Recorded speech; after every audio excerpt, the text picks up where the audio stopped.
How's it going, everybody? FCB here. Hope you're doing well. Hope you're doing fantastic. And I hope you're all in amazing spirits. And look who we have here. The amazing and beautiful Tanja. She's all the way back from Georgia. And she's got a lot of lovely little stories to tell us. Don't you, Tanja? Yes. Yes, you do. You got a lot of little stories to tell us about your little adventure in Georgia. Okay, with Tanja and friends. Yeah? Yeah. We're talking about the friends. I think one of them's missing today, but anyway, you know, I think it's Hutch was supposed to come on the show today, but hey, we love you, Hutch. You know what I mean? We'll see you another time. Okay. Yeah. Absolutely. Life happens. Life happens. Hey? Life happens. Shit happens. Shit happens. Life happens. Absolutely. That's it. So, Tanja, to please divulge as to your little adventure in Georgia. Little adventure in Georgia. So I went on a trip, and it wasn't in a rocket ship, although I wish it was. So I did a red eye down to Georgia, and I hooked up with Norma, who's works with me on my channel and has been on one of the shows, and will be on again, and Tracy. So we all know Tracy, and she came on board as well. And I am going to share my screen, if I may. Please do. Photos, yeah. Yes. We love we love Tanja's adventures all over the place. Absolutely. Well, there's only one way, right? Yeah. Yep. That's right. So here we go. Yeah, just add it. Yeah, and just a sec. Let me just get the photos up so they're there. I already highlighted them. Hopefully they're still highlighted. Yeah. I'll get that down. Right, here we go, love. Rightio. All right. Please, explain. Beginning. Here we go. So the first day we went out to something called Johan Mountain, and I can't see you, so I'm assuming you can see that okay? No, you need to open it up a little bit more, darling. It's like a little window. You know what I mean? That's it. Well done. So awesome. This rock looks like a turtle. It does. Yeah. The base of Johan Mountain, and there's Tracy. Yeah. And it was supposed to rain all weekend. It did not. We got to see a deer on the way up, and she's like, "Hello." Yeah. Oh, that's cute. Yeah. You know? We figured lucky you didn't bring any hunters with you or something. Of course not. The hunters being hunted, aren't they? Yeah, that's it. That's exactly right. Looked a lot like a pyramid. Yep. Yeah, and that's sitting right in here. When I doused it, it was. So we're halfway to the top here, and we stopped and had a snack and met some friends. Is that what do you call it? A lizard, salamander? What is it? Yeah, it's like a salamander for sure. Yeah. I'd call it anything else. And then another one right there. They were both hanging out in the same spot. They both came out to say hello. Yeah. Hello. And there's a view from there, which is pretty lovely. Yep. And then this is a trail that we were going up, and I planted one of these. That's a Metatron's grid. And then I bury it. And so the animals. What does it do? Well, that's a secret. Oh, come on. You know, you just say, I created a, what do you call it, Megatron grid or something, and then say, hey, by the way, you know, I can't tell you what it is all about. What the hell's that shit? Okay, so you can't do that. These are crystal points that have come with me from home. I left some in Egypt, and I've left them on at Anus Bay when I was over there. And I left a couple in Georgia. So everywhere I go, and I'll be leaving one up at Vedette. Everywhere I go, I leave one of these Metatron grids because it's a collection point per se. And it's setting a tone. That's juniper berries. Setting a tone for me. And right on underneath, like there was all these leaves on the trail. And then I cleared the leaves, and there was also deer poo there. So just like we're kind of following a magnetic line in a way, because that's where the animals. But then we went around in a big arching circle around the whole trail. Nicolette says Sasquatch likes playing marbles with it. Right? Well, that's a whole nother story, the Sasquatch story. Oh, God. That is so funny. Top.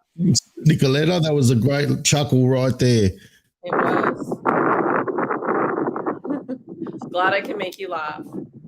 That's it. Down there. Way down there. There's a rock climber down there. Oh, yeah. We parked there's there. people free climbing right there. Yeah. A lot of other stuff here. Yeah, See, it was really hard at one point. And if you look, like there's all these points of mountains. You can almost see that at one point this was water, right? yeah. Right. So it's all been, controlled. There's Tracy and I saying hello. Tracy. Now, my what should I go for you? Is that a black snake? It's a black racer. Woohoo! Now, Tanya, no one decided to go and touch its tail or playing, hello, Mr. Snakey. You know what I mean? Hello, Snakey, come here. No, none of that. Don't tell me you did it or someone else did it, because I'm telling you, you're dicing with death right there. They're not poisonous, but it's really long. How long it is. Well, I still wouldn't bother touching the thing, just in case. Begging to be touched. Let me tell you something. Did you touch the snake? Keep watching. You did, didn't you? You did, didn't you? You touched it. Very pretty, very black, very sleek. Who else touched it? Was it Tracy? No, Hutch? Tracy didn't touch it. No, Who Hutch didn't make it there either. Hutch didn't make it. Maybe it's a female. Hey? Hutch didn't make it on the trip. Okay, so you're the one that touched it. Watch. Okay, I'm watching. Thank you. Yeah, come here, little snakey. Come here. Yeah, I stopped. So yes, I did touch it. I told you. I knew you touched it. Look at these trees. Don't they kind of look like snakes when you look at this angle? Yeah, they do. Actually. Yeah, now, another question. Was there anything magic involved when you were touching the snake? No, nothing magic there. And that's right. Yeah. This is arnica. Actually, I was surprised to capture some of the plants. And then this is mullein. And because of the shape of the flowers, it's shaped like your lungs. So it's good for your lungs. So it was kind of cool to see some of those. And then I'm just going to pull out of there because what I did and unheart. Another question that I have for you. Yeah. Did you, now obviously we like foraging. Foraging's great. You learn what's edible. Right? Now, did you see a lot of edible things on the way? Not a ton, not as much as I would have liked. And this is the place we stayed in. It was raining when we got there. Oh, how beautiful is it? We had some berries. Gorgeous. Yeah. The Blue Ridge Mountains. Yeah, Blue Ridge Mountains. Just started to rain again. That's going to clear up for the weekend for us. Yeah. This is our place. Oh, that's gorgeous, Tanya. Downstairs there's Norma.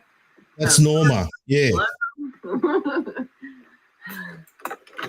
And then here's the main floor. I'm not going to show you. Where's the rest of the gang? Are they there?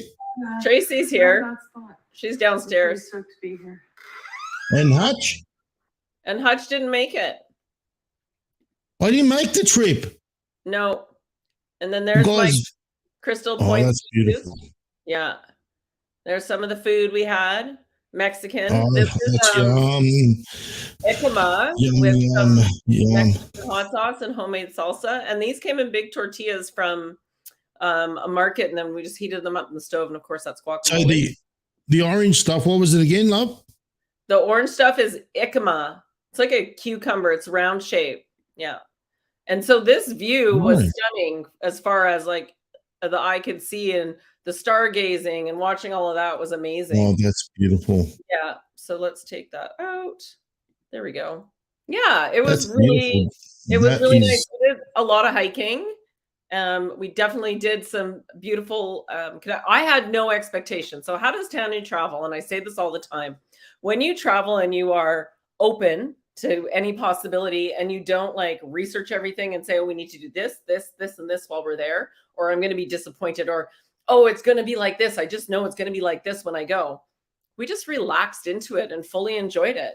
And so it was quite incredible. And yes, we did mushrooms one night. Tracy didn't, but Norma. I knew it. I bloody knew it. I knew it. You know, but the question is, thank God you didn't have the mushies and plus the black snake in the same equation. You know, that would have been not too good. Probably wouldn't have been as brave.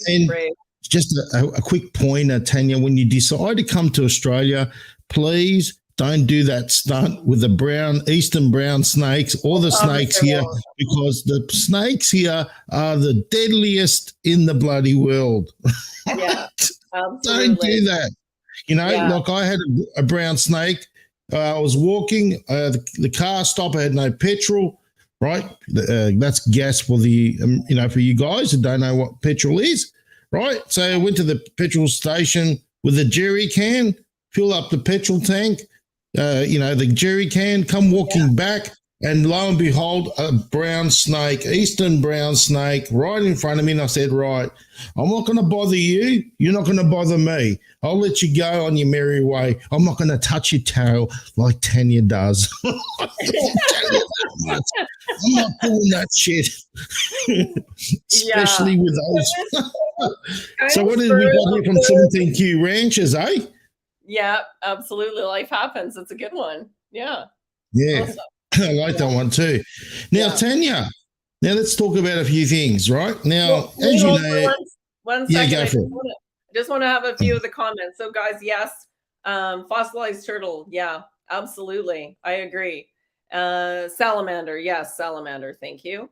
Definitely, because it's not a lizard, because it was too soft on the outside, right? It's too wet looking on the outside.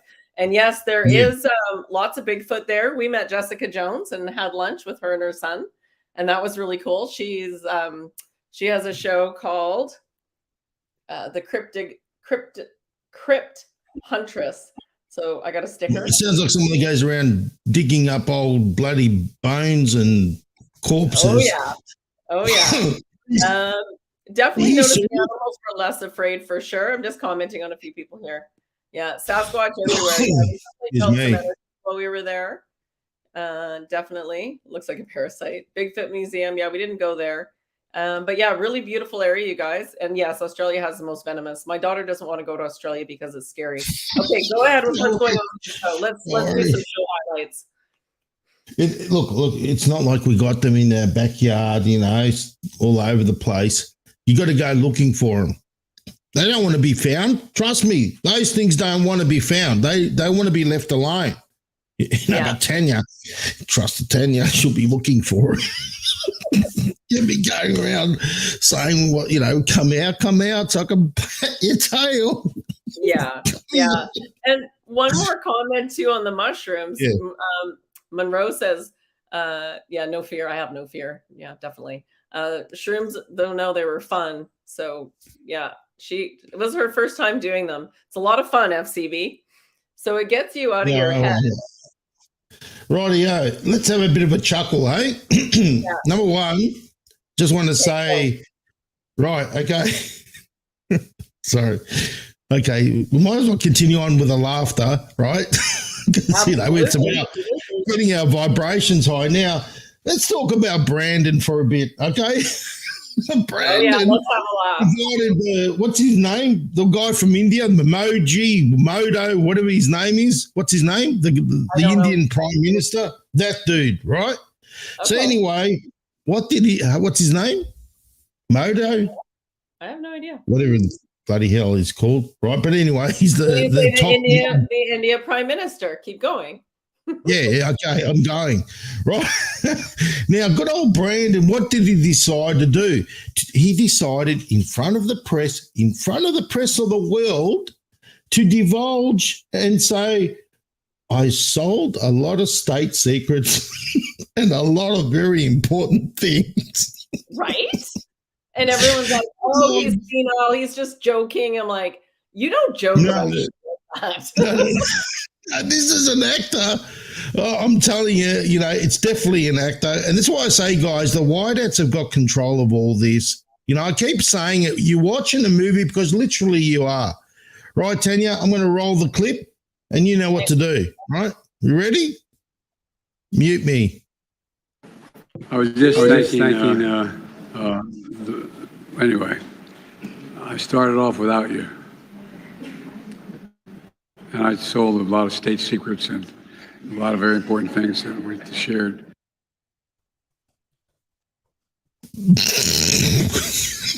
He sold a lot of state secrets.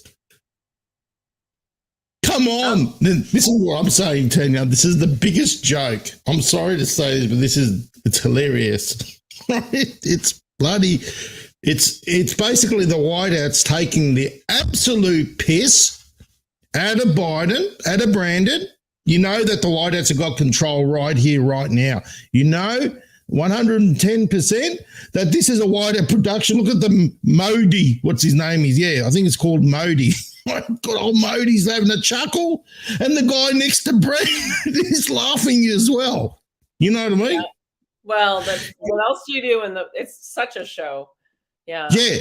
And the thing is, okay, they have to all be in on it now, right? Like they're all capitulated, so they're all in on it. Yeah. Yeah, and the thing is, you know what's the kicker? That Trump being, put through the coals by Smith, by the DOJ and all the rest of them, and then you got Biden out in the open, out in the worldwide press, declaring that he stole state secrets. Yeah, somebody's asking, I see the light, it was asking, was the clip shown on mainstream media? Was it? Yeah, it was. Yeah, I thought so. Yeah. It was. But he's being defended. People are saying, oh, he's just joking, or that proves he's senile. That's the only thing I caught out of it. Yeah, fake Biden. No, this is, guys, this is what I'm saying, right? Now, the White Hats are doing everything deliberately to wake up the masses. Yeah. Right? Everything. And I mean everything under the sun. Even the next clip that I'm going to show you. Now, what I did, Tanya, on my Telegram is to get to see where people's awareness levels are at. If they're going to bite, and sure enough, a lot did. Yeah. And I said, one of them made a very valid point and said, this is a show, which it is, right? Yeah. It's a show. And what does Q tells us? That children will unite humanity. What are we seeing? The children exposed to the LGBTQI plus mess. How do you think that's going to happen, right, if the White Hats don't allow it, or it's an actor's show, right? I'm going to show you this, Tanya, and I want you to tell me, because to me, this reeks production, right? It's too much, how can I say, in your face, right? Let's go. All right, so what I'll do now, let me play the other clip, right? And it looks, this guy looks like John Durham in the white jocks shaking his toolbox. That's in front of these people, in front of these children, or that, and people are getting pissed off. And I'm saying, listen, don't get pissed off, right? Right? Because at the end of the day, what they're trying to do is bring dark to light. Okay? Dark to light. How are they going to do that? Do you think for a moment that this agenda, right, would have come to light so quickly if the White Hats have not grabbed this? And they're the ones that have pushed it out full force into the light, from dark to light, and to show you. Go for it. I would say almost 90% of what we see about the LGBTQ plus community is a White Hat production. Yeah. So this guy looks like, take some peace of mind around this, because getting up in arms about it is really, it's important for the people that aren't aware it's a show. There we go. Yeah, that's right. So basically, this guy looks like John Durham. Now, is it a coincidence? This guy looks like John Durham. This video part of the White Hat production. So those are all actors standing on the sidelines. They agreed to do this. Right. It's for a show. It's for a movie. Don't worry about it. And the only one that got this, everyone's, this is disgusting. This is not an actor. This is, this is not a show, blah, blah, blah. You're biting into it. You're biting into it. You're supposed to be for the masses, not for you. Yeah. I think we've reached a level now where we should be able to observe. You're absorbing, you know. Now, the only one that really got it was Kirsten. Thank you very much, Kirsten. Yeah. It is in the Q drops. This is what she said, that children will unite humanity. She gets it. A large portion of our clients at work are talking about this LGBTQI plus stuff. So that's exactly what the white hats want to happen. They are bringing it in their faces, and the normies, the masses, are awakening and talking about it around the water cooler at work, right? And it says here, and none are impressed with it. That's exactly what the white hats wanted to do. That's exactly what they wanted to achieve. All the stuff going on in schools where the kids' grandchildren go. The tide is definitely turning to wake the unaware. Well spoken, Kirsten. Great stuff. Yeah, absolutely. And think about it, guys. If it was not a white hat production, who would not want to dress up and show off? That's just like I pulled my pants off to do this. Like, it's super obvious. It's also white underwear. Isn't it like a white flag? Like, there's all kinds of cons. That's it. That's exactly right. All right, I'm going to play the clip. All right, now, that's what I'm saying, guys. Be the observer. Don't absorb. Don't attach yourself emotionally, because how can you help others if you're going to be attached to this emotionally, and you're going to be, it's like, as we say, Tanya, when the mask falls down, you know what I mean? You got to help yourself first. Okay? You can't help others. You got to help yourself. You got to be in the right frame of mind, in the right state to be able to help somebody. Tanya, you got cards. I got a card. I'm only pulling one cards. I'm not doing whole spreads because I'm not that. Okay. I'm not that good yet. What's that card say? It's the Queen of Cups. And so I have this white hat production. It means it's all good. So, and in the end we win. Look at all the water. That's good. The blue and then the gold. So this is part of the show and we're near the end of the show. Yeah. And people are saying, oh, it hurts my eyes. Yeah, well, look, this is what I'm saying, guys. You're going to see a lot of shit that's going to hurt your eyes. And that's where you've got to rise above that. How can you be a service to humanity, to mankind, if you're going to continue to be, if emotionally compromised by this? Yeah, does that make sense? Absolutely. And if you're tired of the show and you're exhausted by it, why are you not watching it? Go do something else. Go get outside, get in nature, unplug, and work on yourself, right? Do what you need to do for you. We're going to be doing a conversation around fasting coming up because I've had requests. And what can we do to improve ourselves? Because when we shift our insides, because everything is a vibration, the world shifts outside of us. So we came here for this. That's right. Shine the light. Thank you, 17Q. It's important that we do this inner work because everything will shift when you do. And then once you begin, and I keep saying it, and I've been saying it today to a friend, I'm like, it's kind of like when I learned how to play Zelda and I couldn't put it down. Once you realize the benefits of doing this inner work, you're like, oh, wow, I just leveled up. Okay, cool. What else can I shift? What else can I change? And then you keep leveling up and leveling up. Yeah. Yeah, that's right. Now, Tanya, the thing is, as I said, you know, it's great. People need to learn to detach emotionally from this stuff, right? Now, what I do, for example, people see the disgusting thing on this. You know, don't forget, I read mainstream media articles. That's how I'm able to decode. And undisputable decodes, undisputable facts and evidence, right? Yeah. If I was to be emotionally attached to something, do you think I'll be able to be a decoder? No, I can't. I won't be able to do it, right? Because I need to be able to look at the stuff and say, right, what do people see?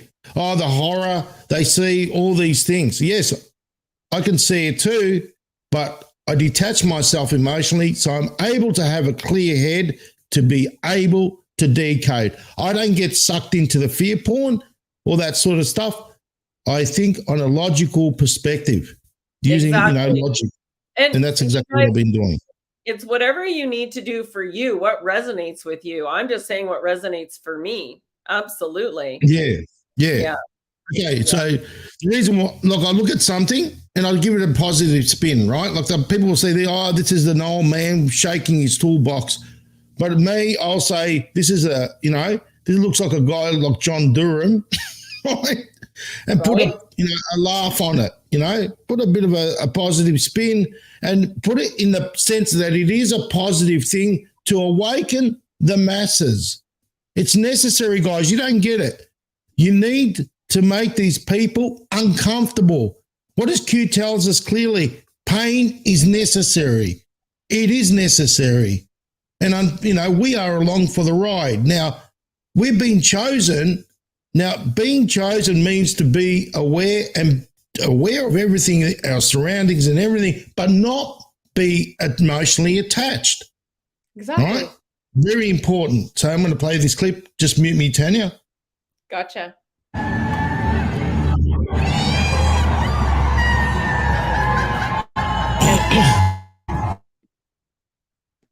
No, we can't hear it. So hold on. Let's unmute that one. I can't unmute the screen audio.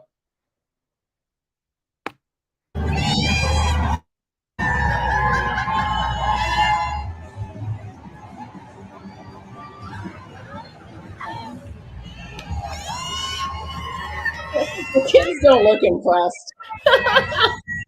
They really don't. They're like, what the?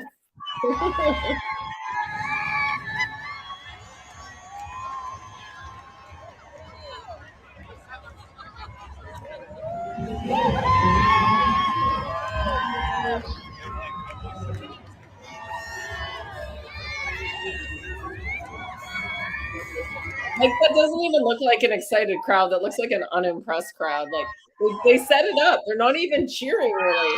One person dancing. Oh, another one. The kids move.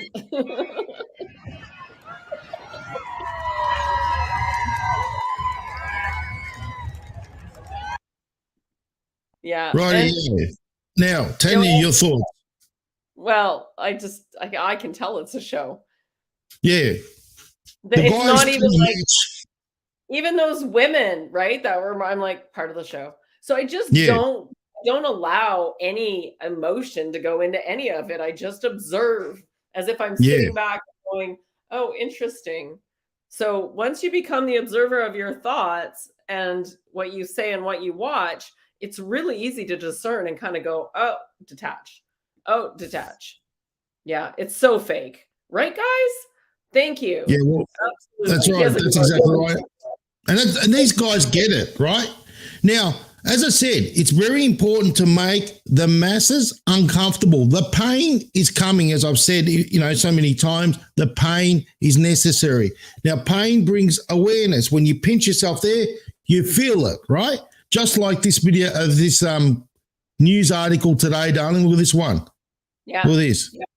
Look at that. On Fox News. It's out in mass consciousness in Google News. Look at that. In Google News.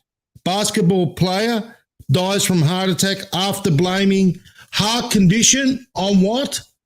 On the vaccine. Guys, this is the drip. This is the drip that we've been talking about, and it's coming to the flood. Right? No coincidences that we're seeing this making mainstream media. Now, Tanya, never before have we seen this sort of stuff come out, right? It's been, let's face it, beforehand, when they were distributing the vaccines, when they were doing it, none of this was making headlines. It's making it right now. Exactly. Here we go. You know what I mean? And that's how the masses are going to find out. They're going to, as I said, the whiteheads have got control of the mainstream media. That's what we say. We've got this. We have this. Don't think that the deep state or the cabal are in control, because you wouldn't be seeing these articles right now up on mainstream media, on Google News. That's Google News, my friends. That's headlines right there, right? People are seeing that right now. Yeah, absolutely. 100%. Isn't that right, Tanya? So it's great. It's happy days, guys. Seriously, we are getting there, and things are definitely changing. The tide has turned, as Q said, that the tide will turn, and we're seeing it. We're seeing the drip, and it's heading towards the flood, right? And that's the thing. How does, when you look at mainstream media articles, you detach yourself, you're able to produce, and show the evidence. If you're emotionally compromised and you got this thing in your head that, I go on the mainstream media, it's going to upset me. Well, that's exactly what you're going to manifest. When I go on the mainstream media, I'm looking for undisputable facts and evidence that are being produced out in the mainstream media for the masses to wake up. And we can see it, Tanya. Absolutely. I mean, you're seeing about the UFO stuff. It's all out there now. Forget about it. ET's out there. A long time ago. Monroe's saying it. She's right. It was one a long time ago, you guys. But what we're seeing is that final cleanup and push, and then So Tony and I were messaging earlier, and he's got all kinds of smog in his area in Michigan. And he's like, how about those fires in Canada? I'm like, that's not caused by the fires in Canada. I can tell you that right now. Because he said it doesn't even smell like smoke. I'm like, no, that's part of the show. They're hiding what's going on in the air or what's going on the ground. So, but they're also bringing into awareness, look, this has been thrown in your face so many times. Wait until the truth comes out that climate change has been bullshit, because that's going to come out too. So exactly. Now, the other thing, Tanya, a lot of mainstream media articles are going out there to create distraction. Don't look over here, look over there. Like the sub, that's one main distraction. And the thing with Russia and Wagner, another main distraction. And what else are we seeing? We're seeing this all happening now that we're seeing this change about, what's going on with Congress, with going against Biden, with the impeachment. The impeachment went through the House. Now it's at the Senate's door. All right? Now, think about it. What does that mean? If they impeach Biden, he's out of there, right? So who else do they need out of there? They're going after the DOJ Attorney General. They're going after Kamala. So obviously you impeach Biden, you get rid of Kamala, who is going to ascend as president of the United States. Now, this is organically, and it's part of the Constitution, isn't it, Tanya? Absolutely. Why do we have McCarthy as a bench warmer? He's there to keep the seat warm for somebody. Trump says 24 hours. That's all it will take, 24 hours. And I can change things around. Yeah. Make sense? 100%. Now, I think we've got a guest here, haven't we? Oh, yeah. Just give him a minute. Okay, do you want to introduce him? I will. Okay, it's over to you, Tanya. Absolutely. So let's get him added in. Is he there? Yep, we'll just go number 3. No, and he's not on. Okay. All right, we're going to come back to that in just a minute. In the meantime, can we answer a couple questions before they get too far? Yeah, go for it. Go for it. One question about the red water in Nago, Japan. Red water. Watch the water. Another thing. Yeah, have you got something on red, that? Green. Red, green. Like in the Q drops, red, green. Okay. And do you have something on that? Yeah. Okay. It's to do with ops that are about to take place, darling. And there's plenty of ops that have been happening. Let me tell you guys, I mean, here in Australia, we've been flooded with US military planes, more than what we normally have. Around the world, we've been seeing a lot more military presence. The E6s, which is the Mercury planes, have been going up there, and more often. We're seeing planes called POWELL here in Australia, right? There's things going on, guys. Things definitely going on. And as they say, red, green, it's to do with ops. So we're definitely in the thick of it. Cool. Awesome. And so Q phase asking, I decoded the matrix, the Q, that Q, the equals matrix, and the alliance took control of Q. Heard the cabal was a sept with Q before. Any truth to that? Let's repeat that again, please. That Q equals matrix, and the alliance took control of Q. So originally, the cabal was obsessed with Q. Any truth to that? The Q is basically military intelligence. Okay, that is, it's an alliance between our realm and the ETs. Okay, that's what Q is. That's why when you see on Star Trek, now Star Trek, my friends, they put everything out in the movies, don't they? Star Trek, there's a Q, right? There's a guy called Q, an entity called Q. Okay, that's extraterrestrial. Extraterrestrial. The other thing is, in Star Trek, what do we see? The med beds.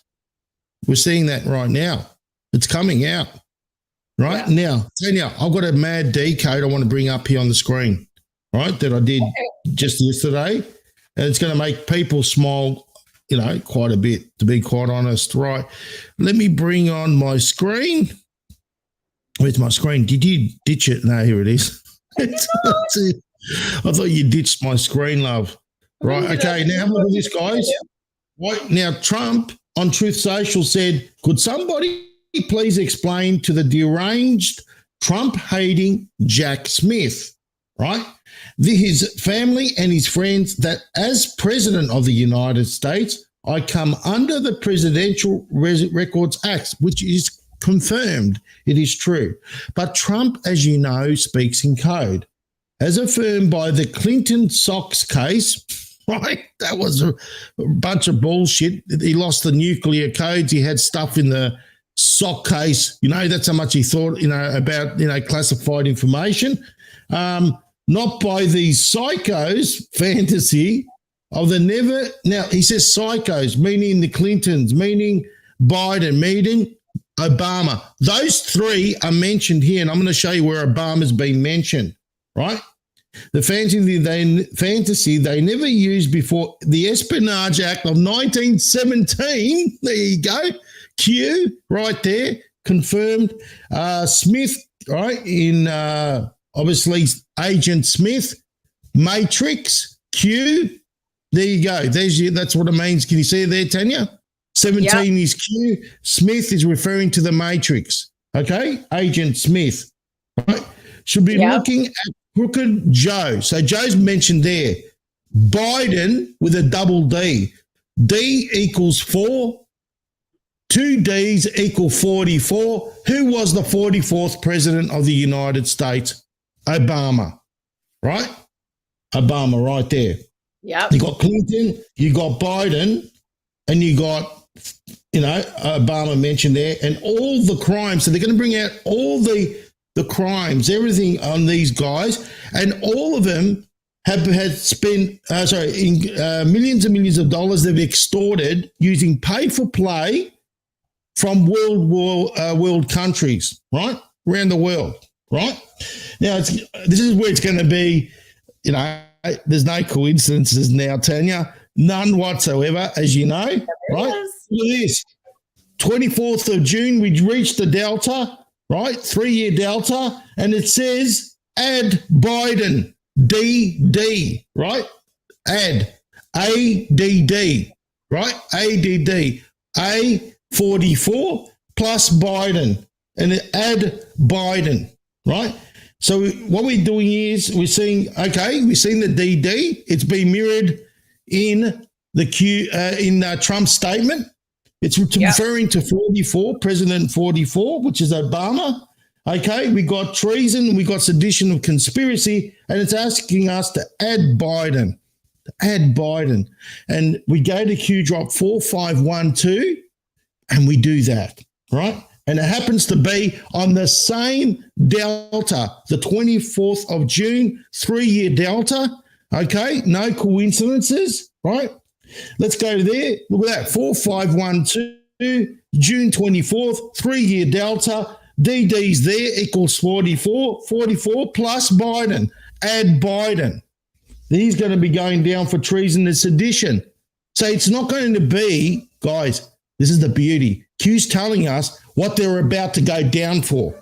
It's not impeachment. That's not going to be the main reason Biden's going to go down for. He is going to be charged for sedition, conspiracy, and treason. All right? And those involved, remember what Q says about the arrest of senior public officials. They're all tied to this, guys. They're all going down, right? And Q tells us exactly that we're on the money, and we use this type of deciphering, which is a very easy type of deciphering, where it says here 4 equals D, 10 equals T, and 10 equals J, and 20 equals T. We use the same deciphering method. We use the key to decode numbers into letters and letters into numbers, and we get DD equals 44. There you go, Tanya. There you go. What's your thoughts? Dun, dun, dun, dun, dun, dun, dun, dun, dun. Can't touch this. Yeah, no, we're good. There you go. Happy days. Yeah. Happy bloody days. Now, you know, Tanya, you can't call these coincidences. Add Biden and all that sort of stuff. We've got this. We've got this, and we're winning bloody big, guys. Don't ever give up. Never give in. We've got this. Look who's here. Got the God bums. Oh, David's here. Bring him in. Woo! There, we got him on camera this time. All right, bring him in. Woohoo! Oh, David, hello. There we are. Hey, how you doing? Good, mate. Yourself? Hey, don't shut this guy up. Oh my goodness. You know, like he's got it. He's on it. Absolutely. Mate, I'll get the God bumps. I've got the God bumps right now. Seriously, my I'm feeling it. Awesome, and brother. You bet. That's why I know I hit it right on the head. Yeah. I feel it. Yeah. How are you, bro? You I'm good? amazing. Honest to goodness, any better, my life gets any better, I couldn't stand it. I mean, you know, I so appreciate what you're sharing, that, you know, the collapse of the empire is not only imminent, is taking place, right? And, you know, this is prophecy happening, man. This is, you know, it doesn't matter which direction or which culture you want to, you know, kind of filter, you know, this process through. This has been talked about, it's been prophesied. I mean, a whole bunch of us prophecy keepers in 219 are looking around the world going, how the heck are they going to pull this off? There's some pretty big things going down that we're anticipating to happen in this next few years, you know, between 2020 and 2024. And we're like, what the? And then, of course, 2020 hits and we go, brilliant, awesome. You know, seriously, you know, I mean, send people home. That you know, let this work be done, right? You know, for sure. And you know, I can appreciate, you know, I mean, if you allow yourself, you know, to jump into the mud, which you can, you know, I'm saying there's lots of drama to be found every day, all day, but it really is boiling down to the fact that we're going to get to a place here where, as a human, we're going to have to be self-sufficient. It's as simple as that. And that's kind of on all levels. They're taking away our food. They're taking away our education. They're taking away our pharmaceuticals. They're taking away all this stuff. And we can go, entitled me. Or we can step up and fill that space, fill that vacuum with what we actually want, right? You know, versus what it is that they've told us is what we're supposed to have. And I mean, that's where I see us, right? Is where my focus and my energy, honestly, and you keep an eye on them, you know, buddy, honest to goodness, because the show is just beginning. This is the Super Bowl for us humans, right? We've spent literally civilizations getting to right now.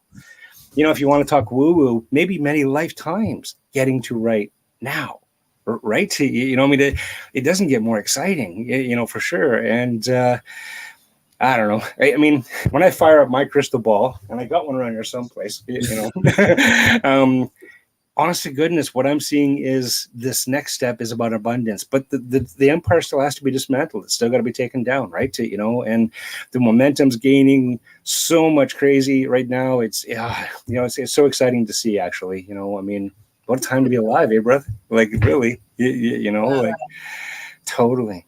You two haven't met, have you? No, it's the first time we met. Yeah, totally. But it's like we're old friends. We just don't know it yet. I know. I saw David on your show, Tanya, on the Adventure Sport Connections, and I was making little digs at you. Remember? Yeah. I know. This is a first face to face. So yeah, David, I love you, stuff, brother. I really, really get it. And it's very important that, and as we say here, we promote being in a great space, you know what I mean?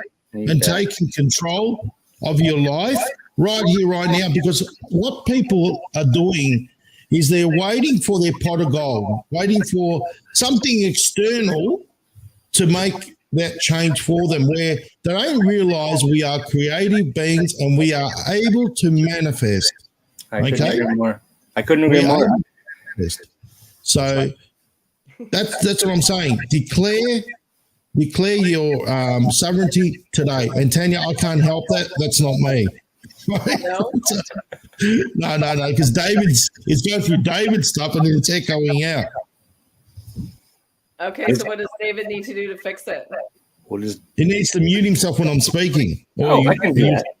Yeah, okay. Yes. So let's try it. There we go. So what I was saying, guys, now, it's very important that we declare our sovereignty today, right? Rather than relying on external forces to make it happen for us.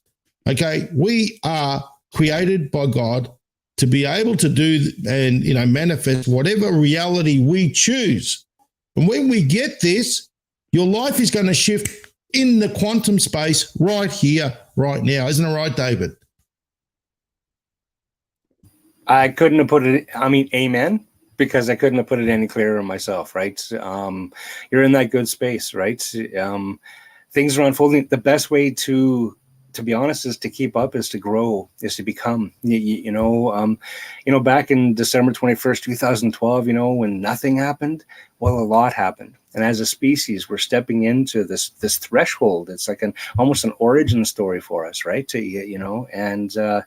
And again, what an exciting time to be alive, right? There's 4 brand new frequencies, light spectrums that are hitting us now, causing stuff inside to wake up that we thought was junk. The Schumann resonance is doing a dance. I don't know if you paid attention to it this last couple of weeks, but they're actually cutting parts of it out because we broke the machine, And so from internal and external, we're literally being bombarded environmentally, never mind the man-made stuff and geoengineering and all that stuff, right? But literally our environment at this time was supposed to shift in this really big way. And, those of us with that strong light body and those of us with that, that consciousness moving forward, we're going to find ourselves on a playground that we've never even dreamed possible. And, free of any kind of suffering, etc. And it's not just a pipe dream. It's because this is our birthright. This is claim your sovereignty, claim who you and how you are. With that comes expectation. With that comes responsibilities. With that becomes accountability. And, if that's what's scaring you from stepping forward and actually claiming that, suck it up, princess. We're grown-ups now, right? And so be accountable for who you are, how you are, and show up in that good way. And not just show up, but fall hopelessly in love with that. We want you to. We really do. We want you to show us how to love you, right? And the only way for you to do that is to give you a safe space to just do that. Just glow, shine, to show us. Honest to goodness, we'll meet you there, because where you end, I begin, right? And I really can't figure out where I begin until I know where you end. And I'm going to be doing the same thing, glowing as bright as I can. Honest to goodness, just like you, brother and sis. Use the basement analogy, David. Yes, I've been using this analogy that we've been a bunch of teenagers living in our parents' basement for a long time. And so now what's happening is that the grocery stores aren't going to deliver so much anymore, which means mom's not going to start cooking anymore. And, our laundry isn't being done and we don't have access to the car keys anymore. And what the hell happened to my Wi-Fi? Right. And dad's up there flicking the switch. Right. And so that's going to continue until we say, I'm out of it. I had enough of this. You don't understand me. I'm going to move on my own, look after myself. And it will continue until that time, which is where we're at. There's already communities popping up like crazy. I spent the last 25 years and about $4 million figuring out how to make a community actually work. And there was lots way before me who did exactly the same thing. And they are popping up everywhere in a healthy way, and not just because they're running from something, but to be honest, as a human, we're leaning into that next step. We're leaning into that, frontier, if you like, in a good, healthy way, right? And community doesn't necessarily even have to be a big patch of land. It could be your apartment building. right? To coming together. And I mean, where I'm living here in the city, unfortunately, because of some injuries and some dynamics, I was stuck in the city here, knocked me off my mountain. Damn, Muhammad, and the cliche, right? Damn it, there's work to be done, and so it knocked me off my mountain. And I've been in the city, and I started the first year guerrilla farming. I haul that shrub's got to go, and that shrub's got to go, and potato makes more sense, right? And now this year, the whole strata decided that all the shrubs go, and everyone's gardening. Everyone in the building, and not only is it good food security, but they're getting some dirt underneath their fingernails. There's so much value in engaging, communing with nature, right? I don't care if you're just growing a carrot. I don't, what I'm saying? Like, it's just to engage in that, for those months of the year is. Anyway, I'm just loving how you plant one seed, and next it's a thing, right? For sure, and. It is amazing. It really is. The sacred itself is awakening in a good way, in a big way. So many conversations going on around so many fires, and that I don't even know where to begin. I just got back from Hawaii. I spent some time there anchoring into basically the Hawaiian Islands were the Lemurian Mountains. And so, I've been doing the soul getaway journey where I connect to wherever, I get called to, and, received by ancient teachings, ceremony, and just wake up. And, some people believe I'm doing this for the planet, but I got to tell you, it's working for me. If anybody else gets some gravy from it, awesome. Right. But I'm on a journey here, and a pilgrimage, if you like. And tonight I want to talk a little bit about that, before I run out of any time. I don't know if there's a time limit here, but I'm going next weekends to the center of the universe. I'm not kidding. It's not just this, woo! There's this really, really, really powerful place, Vedette Lake, British Columbia. I've not only been there once or twice myself, but I rebuilt a lodge on that property, the Stone People's Purification Ceremony, with the direction of the elders, and they provided the willow for it, and all that, and done in all that good way. But we have a lodge there, and so I'm going to go up there this weekend and heat up some rocks and do some good work. And what's so cool about Center of the Universe is that you've heard of a ley line, right? And wherever ley lines crisscross, you call them what you want, doorways or portals or gates, or, there's lots of different, words for these dynamics. But at the end of the day, it's an earth chakra, and just like, here we are, top of the mountain here, overlooking the valley. This is where we do our ceremony, anchoring in. And, just like in some cases, a person can get injured or hurt and require some metaphysical assistance. So you throw them on a treatment table. Instead we go to where the earth is calling and perform these good ceremonies, those ancient ceremonies, in that good way, and sing and connect to heal. Just as if Mother Nature was on the healing table, or maybe it's me. Again, the work is the same, Mikasa, Sukasa, micro, macro. I do the work on me, and the world, benefits from that, and vice versa. Do the work in the world.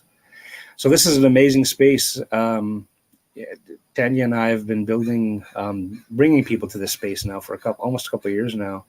And that's it frozen. That's interesting. I've never seen it frozen yet. Totally. I was actually in this space, like we're talking a decade previously, and I happen to know that there's some cave stuff behind that waterfall down below there. And very cool. And here's the gentleman the caretaker, the steward of the land himself. Really, really, really powerful stuff going on there. So we're going to do some journeying. We're going to learn how to do, I guess, some rite of passage stuff, rite of initiation stuff is the best way to put it. We've got just an amazing woman coming out to talk to us about food and raw food. Chef again. She's Chef again on our show. And she's bringing with her, because food is not just fuel, right? There's so much value, and there's so much, and so it's about learning that at the same time as we're doing this other spiritual process. And it's even in my books. I write books, and in my books, the Metaphysical Manual series, which are a how-to series, first chapter is on nutrition.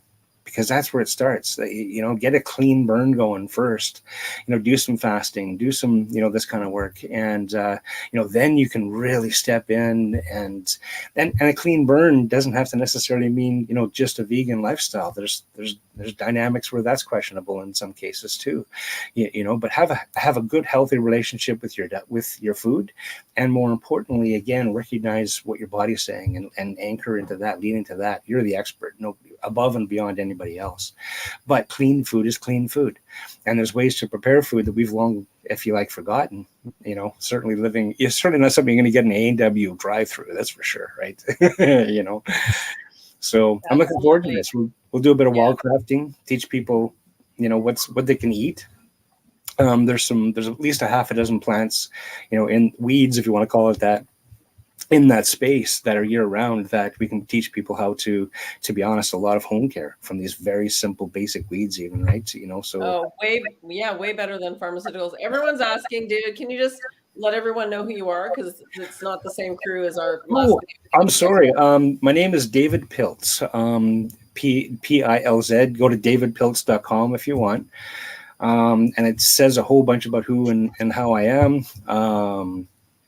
My spirit name is White Star. Some people know me by that. It's Be'ekwasol. Be'ekwasol to Salau to Spokes is actually my full earned traditional names. Koselish teachings means White Star Eagle Visions, and I carry the Star Nation bundle. The Star Nation bundle is in reference directly to the Sky people, the Star Nations. And I've had the honor and privilege of receiving lots of teachings literally over the decades in relationship to all of that and the prophecies that I spoke of earlier. If you want to know more about even that direction, I'll send you to a guy named Golden Chief Light Eagle. If you look up Golden Chief Light Eagle, it's going to land in the middle of some really weird, cool stuff.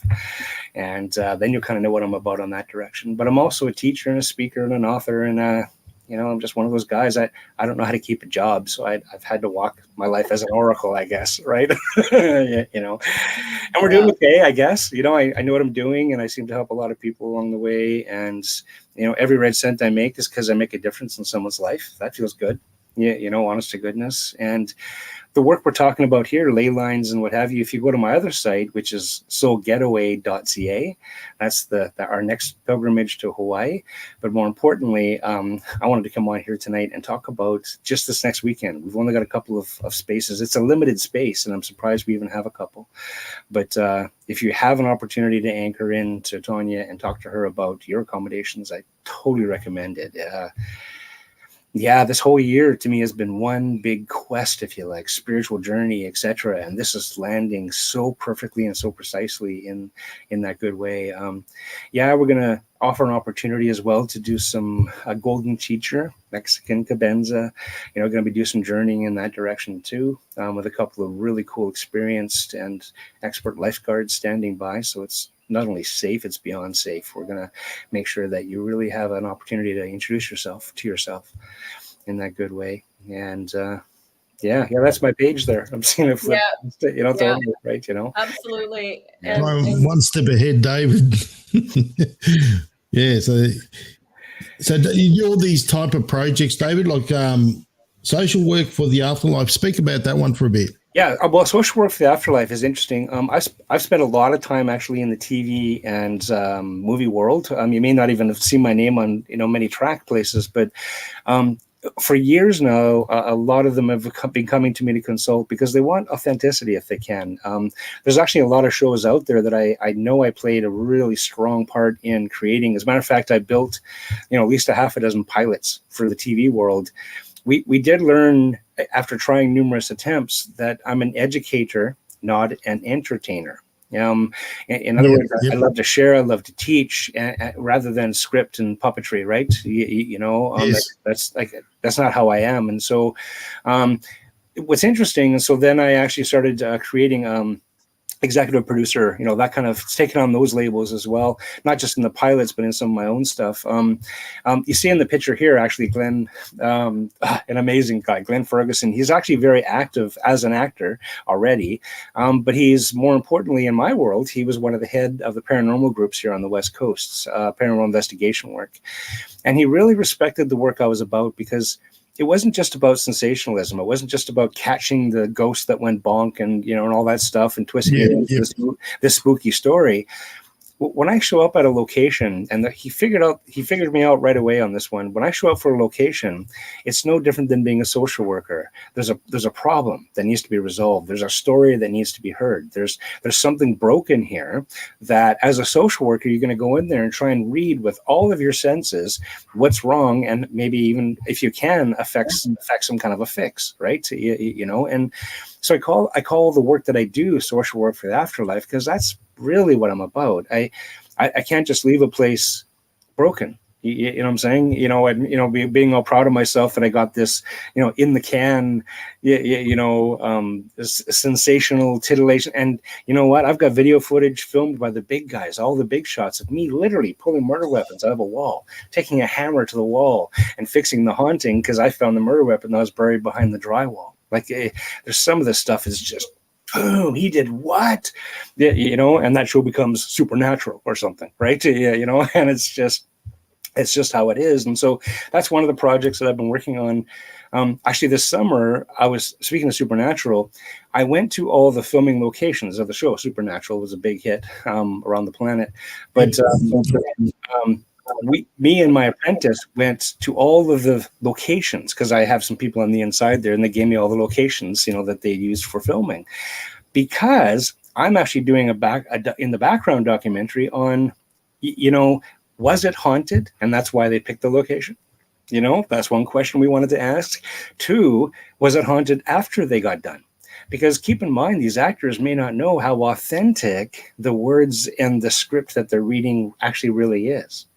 It's actually completely possible to say all the right words with all the right incantations to actually do spell, to actually do magic, to actually open something up.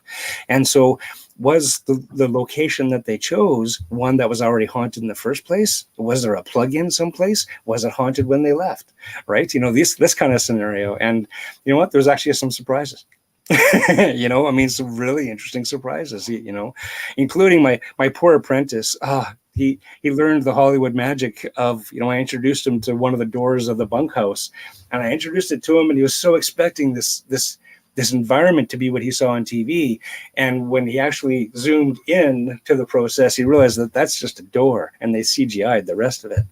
Right. You know, I mean, poor guy kind of went pop a little bit in his world. But we're also pleasantly surprised on the other end of the spectrum, just kind of some of the messes we found that we believe got created, or at least right, you know. And so this social work for the afterlife is an ongoing thing. I pitch it all the time, you know, every year. I'm in Hollywood here, or you know, Little Hollywood, Vancouver, right? And so you know, I pitch it, and I know lots of friends and stuff like that in the world. And one of these days, it'll either get picked up, or me and Glenn and a couple other producers that I know will just finish it in the can and sell it. You know, one of the two. But I'm still too busy making them, making the footage to think about putting it into the can yet, right? You know. So you do believe in ghosts? Yeah? Oh, beyond a shadow of some of my best friends are ghosts, man. Seriously. You know, I do believe in the afterlife. Personal experience as much as even just not just faith. You know, my bloodline. You can actually chase, you know, if you want to call it vision or gift, back to the 1300s. Our family's always had this ability to see into these various spectrums and witness and perceive things. And that's where I got my relationship with the Indigenous people, because there's a lot of that goes on in that world. And I'm a first generation Canadian, and that's where that was the only place I could find anything of close, right? You know, to what we had going on back in the old country, right? You know, for sure. But yeah, Oma taught me when I was a kid, and there's lots, you know, to be learned there. But here in Canada, it was definitely the smokehouses and the, you know, those teachings that, you know, kind of met me on those layers that ancestrally I was already, you know, functioning on, right? You know, for sure. And, sorry, mate. I was going to ask you another question. So obviously, you're able to detect whether there's presence of some sort or not. Yeah. Oh yeah, for sure. And not only can I, And more importantly, I mean, I see auras all the time. When a human being is in the beta state, which is just normal conversation state, it's actually quite a bit more difficult to actually see spirit, aura, that kind of stuff. And you need to be looking with your peripheral vision, not with your central iris, because your peripheral vision is actually meant to detect those kind of motions and movements, whereas your iris is not. Your iris is focusing on just the points of light that you want to see, and there's so much subspace in between points of light. There's so much more to us and the universe than what we can actually see. So, you know, I more important than me being able to do this stuff is I teach you how. Give me you for about 4 hours. When I can teach you to see an aura, I'm not so weird.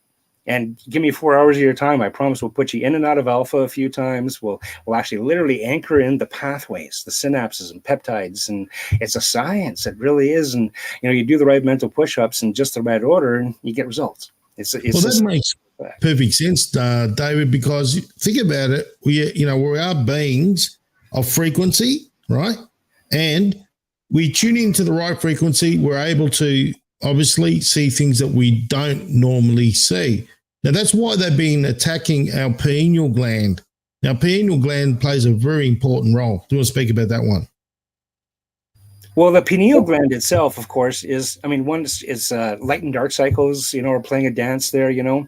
When you're first born, that pineal gland actually points directly up through the soft spot on the top of our head. And it takes approximately 3 months for it to come forward. The pineal gland is this little cone-shaped gland, if you like, you know, that kind of rests, you know, in here. And again, when we're first born, it takes time for it to settle them forward. What's fascinating is catching my own newborn babies, as well as, you know, witnessing it amongst others. I recognize that a baby doesn't get an aura until the first 3 months. I mean, first baby I caught, you know, my own world. Oh, baby, hey, oh, what's going on? No aura. You know, there's a new dad, you freak out and you think, oh my God, and I didn't sleep good for the first 3 months. And all of a sudden, boom, there's that aura. So, oh, good, I must have prayed right, you know. And then second kid comes around. And what's interesting was when the second kid comes around and there's no aura, I'm like, well, that's curious, but I got this. I can know how to pray right, you know. But also at the same time, I'm doing work with a guy by the name of Morris Friedman. I don't know if you know this name. Morris Friedman is the foremost neurologist on the planet.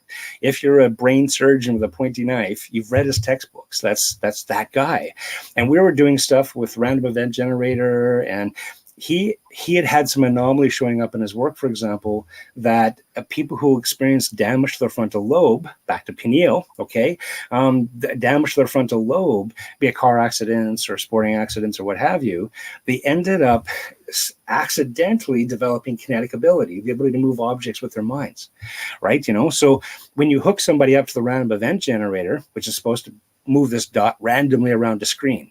But when the psychic goes, no, I'm going to move it to the top right-hand corner, and it goes to the top right-hand corner, that's not random anymore, right? So, you know, and so they're able to read the blips and the blue dads and all the information they get off of that and compare it moving forward. And dreams are deja vu is dream recall. And there was lots of cool stuff I was working with not just the indigenous and the elders and the medicine keepers there, but I was also hanging out in the labs and the science and it fascinates me because the conversations are the same. The language is a bit different, but the conversations are exactly the same, you know, and I'm loving that right now on the planet. I'm seeing that coming together. I'm seeing all of it, you know, honest to goodness. Now, there's a question here, mate, on the screen. Yeah, Gary, auras, good spirits. I mean, you know what? Just like you can get jerks in real life, you can get jerks in the afterlife. And to be honest, probably the number one indication is if you've been, for example, a spirit trapped for 100 years, you know, people can't, the spirits cannot see people who can't see them. There has to be a frequency match there. You have to be hitting the same radio station, if you like, okay? So if you can see them, they can see you back. That's how it works, all right? So imagine, if you like, going for hundreds of years as this dead person, just confused. You don't even know you're dead. And every now and then you see somebody and they ignore you because they're afraid. Oh, I hope that ghost goes away, blah, blah, blah, blah, blah, or whatever, right? You know, I mean, after a while, you're going to get a bit choked up. You might start throwing things, right? You know, etc. Give me some attention. Yeah, you know what I'm saying? I'm a poltergeist, right? You know? Totally, right? Yeah, you know, and so a lot of times, literally all they need to become aware of is, like that movie Ghost. Honestly, literally, it's as simple as you're dead. Shit, I was afraid of that. You know what I'm saying? And a little bit of love, a little bit of light. So often that's all they need. But some folks are actually trapped. And like I said, social work, you get in there with whatever medicine, that might be able to help. And I swear it's never two stories are the same. It's exciting, interesting, entertaining work all by itself, honest to goodness, for sure. Well, the thing is, David, I've had experiences with the supernatural myself, right? And I can tell you it's real, right? Basically, there was one of my relatives said to me, look, there's something in there. They refused to stay in the house, right? They left. They said, can you sort it out, right? Now, I'm into smudging and all that, sort of thing. And I'll give anything a go. I'm just give anything a go. But I believe I do have abilities myself. I know I've tapped into them. Now, everybody does. Everybody does. I haven't met anybody who doesn't. Yeah, everyone does. So I went into the house and I could see him with my mind's eye, just like, right. I could see he was like up and down the hallway, trampling, heavy steps, and can see the guy. I ring him up, I say, I see who it is. I described it and they just stopped. They didn't know what to say. They go, this guy apparently committed suicide a couple of days ago, right? Now, for some reason, he happened to attach himself to because obviously they were good mates, to his best mate. And obviously that he was there. So I said to him, listen, don't worry, go into the light, I cracked a few windows open. I did smudge some sage and all that sort of stuff, and I said, God forgives you, don't worry. And he walked off, and then all of a sudden I hear bang, and I knew he'd gone, right? So it's just a matter of not having that fear. You got to shed yourself of that fear of the unknown. And he trusted me enough to obviously do what he had to do.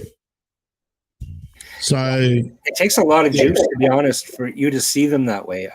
When spirits manifest, they usually show up first as an orb, and that requires no energy on their part to show up that way. And they don't need vocal cords and feed it and all that stuff. So first step is just an energy ball. Second step is always a fog, where they start to literally pull EMF and frequency from around the room. You might get temperatures cooling. Your batteries and your cameras go right, and they start pulling energy from around them. So you might actually pick it up in photography as a fog. And then eventually what happens is they recreate a chakra system in order to anchor into this radio station. It's just like spinning the dial, if you like. So they literally go crown, bow, bow, bow, bow, bow, down to root chakra. I've never seen one with feet, but they literally, it almost looks like a funnel, and they rebuild a chakra system. And then the fourth step is what you saw, which is the fourth stage of manifestation. That guy didn't have to show up that way to show you himself. Does it make sense? I saw him very clear. Described it very clearly. Totally. And I could see him in my mind's eye. That's what I'm saying. Yeah. Totally. Yeah. The fact that he showed himself to that, he poured into you knowing he could see you. You understand? Yeah. And so you could see him back. And because he was, to be honest, fresh, passed away, honest to goodness, is, to be honest, why he also had so much juice. Imagine if that poor guy had been stuck there for 100 years before you came along, right? So he's not going to have the same kind of juice. He may not have the ability to fully manifest that way. And I share these stages with people because if you wake up at 3 o'clock in the morning, which is the easiest for them, that's when the veil between the worlds is the thinnest, and it's easier for them to manifest. So if you wake up, middle of the night, and Aunt Sue is sitting on the end of your bed, have a conversation. The freaking out that you're talking about is it doesn't help anything. You know, honest to goodness, they worked really hard, and it may actually be the last time they have that kind of juice in order to make this connection. You know, they only have a very limited amount when before they hit, if they haven't hit the light yet, in other words, they haven't connected to the source yet, to the universe, call what you want, God, universe, yada, yada, yada. If they haven't connected yet, they're on a very finite amount of energy, which is why they need to steal juice sometimes from their environment, right? You see? Yeah, yeah. Once they tag in to the source, they can come and go as they want. Oh, no problem. Lots of juice, you know, for sure. Full tank both ways, right? You know, kind of idea. But it's going to get stuck. And that's again with the social work, you know, kind of, you handled that perfectly as far as I'm concerned. Just perfectly. Yeah, you know? Time I've heard that story. Yeah. Sorry? First time I've heard that story. When we were down in Georgia, and maybe David can confirm this as well, the way that when people are buried in boxes and disintegrate instead of being burned and cremated so that their essence can go up, that a little part of them is left in that box, so to speak, right? And so we went by a graveyard, and so me and my trusty rod, I'm like, can I release them? Yes. Yeah. So I closed my eyes, activated, asked for some help, and cleared them out. And so I'm like, okay, cool. So we did quite a bit of that down in Georgia, even at a couple sites where it was like, oh, this happened here, and Monroe could explain it better than I, and we'll get on a show and talk more about it with Tracy. But it was really interesting. Oh, all these stones used to be a ship, because they were very interesting shapes. They weren't like boulders. It was like petrified wood. It looked like petrified wood. And then there's one down in that was like up like a prop. And I was like, oh my, yes. And so, you know, being activated, Monroe was like, oh yeah, this is what happened here. There was this, and this. And so we had gone around and cleared it all. So yeah. That's awesome, love. That's great. Yeah.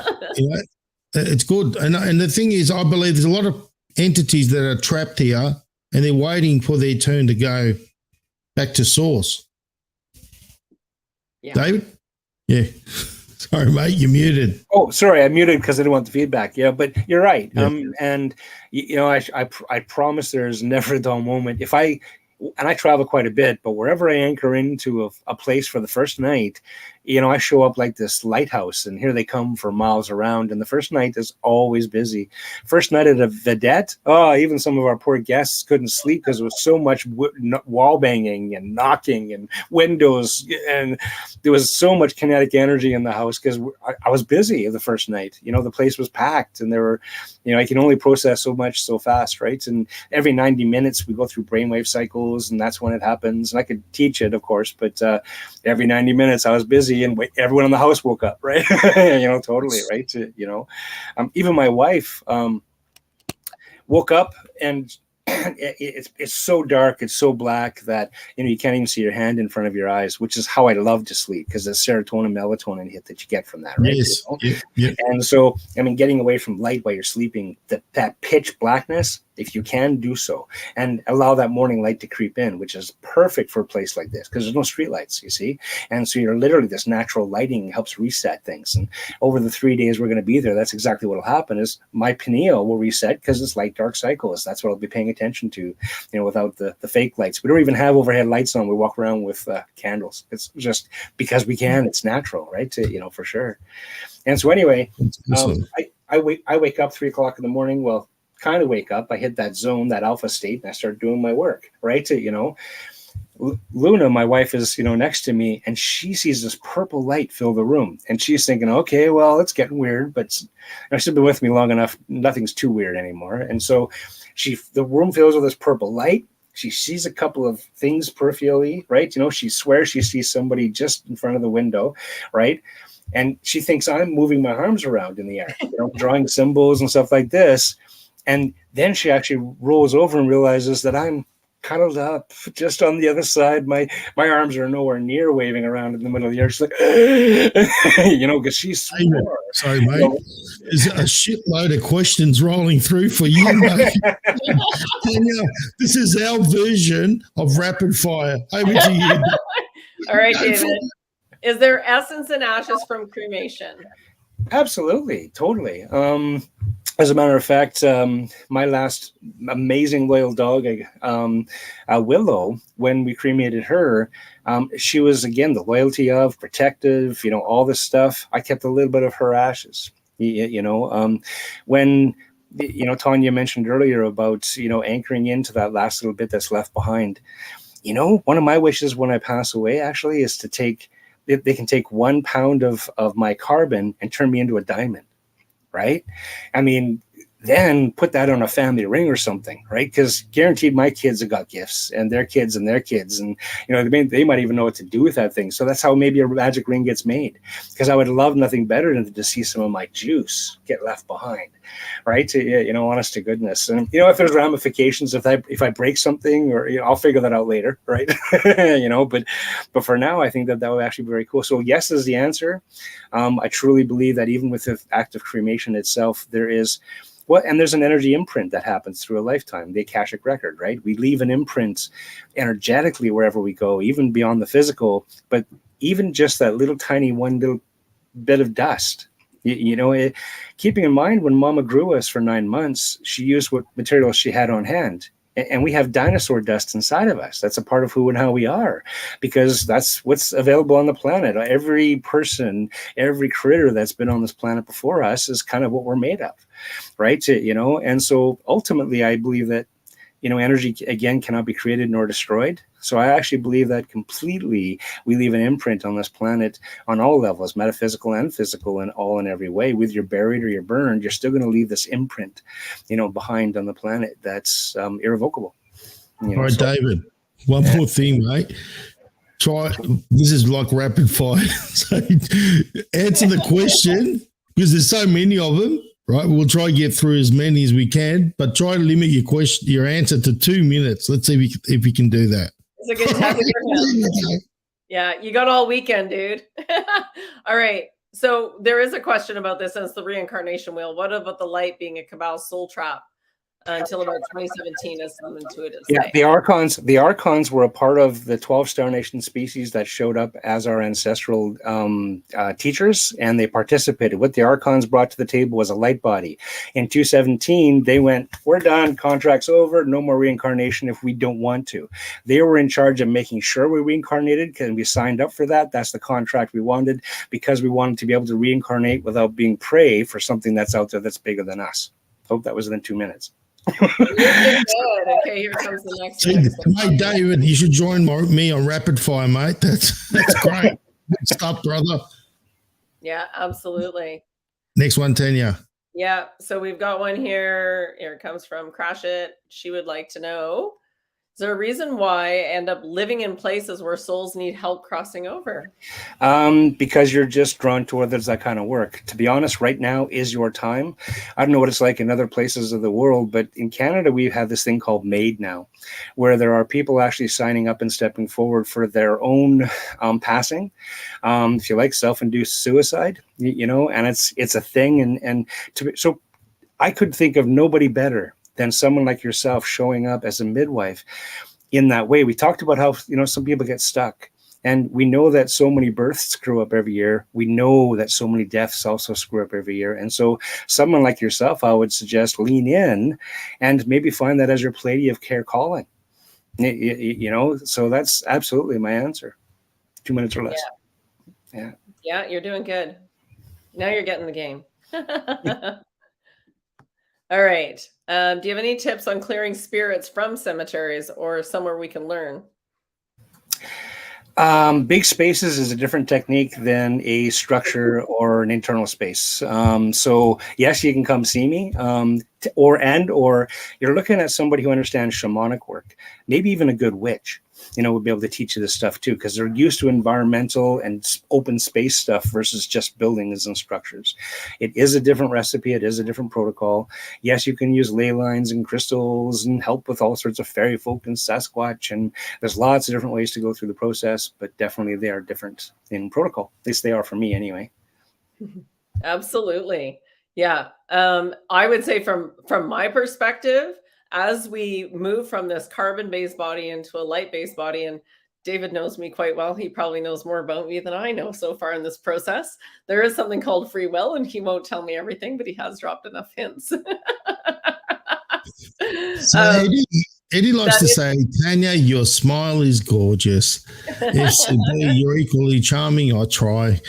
David, mate, tell us about the stacking stones and the totem poles.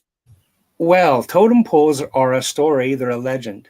You should be able to, at a glance, be able to have an understanding of the family who live there, where their beliefs lie, how they anchor in. It's a story. It's a signpost, if you like. Welcome to this hamlet, this village, this tribe. This is who we are and where we come from, and where we anchor in.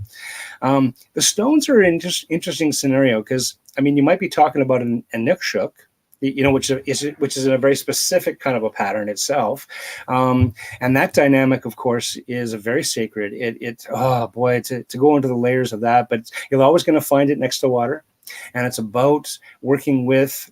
Where land and water meet is always a sacred space. They believe that this is as much between dimensions as it is between elements. And so these stacking stones, are going to deal with and represent and tap into some of that. Even some of the just piling them up. You're talking about geomagnetics. When you understand how to do that, actually in Vancouver, they do it all the time down at the beaches. When you actually get it, you're tapped into the earth at the same time. It's not the mind or your ability to balance. There's so much deeper going on there. And it's even gooder if you can have your feet in water while you do it. So you're definitely tapping into a 4 elements either way, but one I believe has much more intent towards the sacred. And the other one is a personal growth expression, a mental push-up, if you like. Yeah, absolutely. Yeah. Perfect. So I've let, here we go. There we go. Nephew has bad nightmares. He has cemetery in his front yard. So I did some research into the names. They're from the 1800s and not a good section of the Freemasons. So yeah. First thing I would do is get an amethyst, throw it in a glass of water, programmed, and by programming it, is hold it in your left hand and decide you want it to do this, which is just filter out the room, filter out so that the kid isn't visited basically all night long, right? Amethyst, for a variety of reasons, it's this wonder stone. Just throwing it in a glass of water and drinking it, there's a word about this long, hydro, I haven't memorized it yet.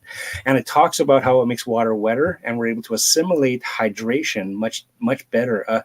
The water molecule has changed, and so we're actually more irrigating ourselves than hydrating these days. And by throwing an amethyst in your drinking water, you change that alchemy, and you're actually able to hydrate much deeper.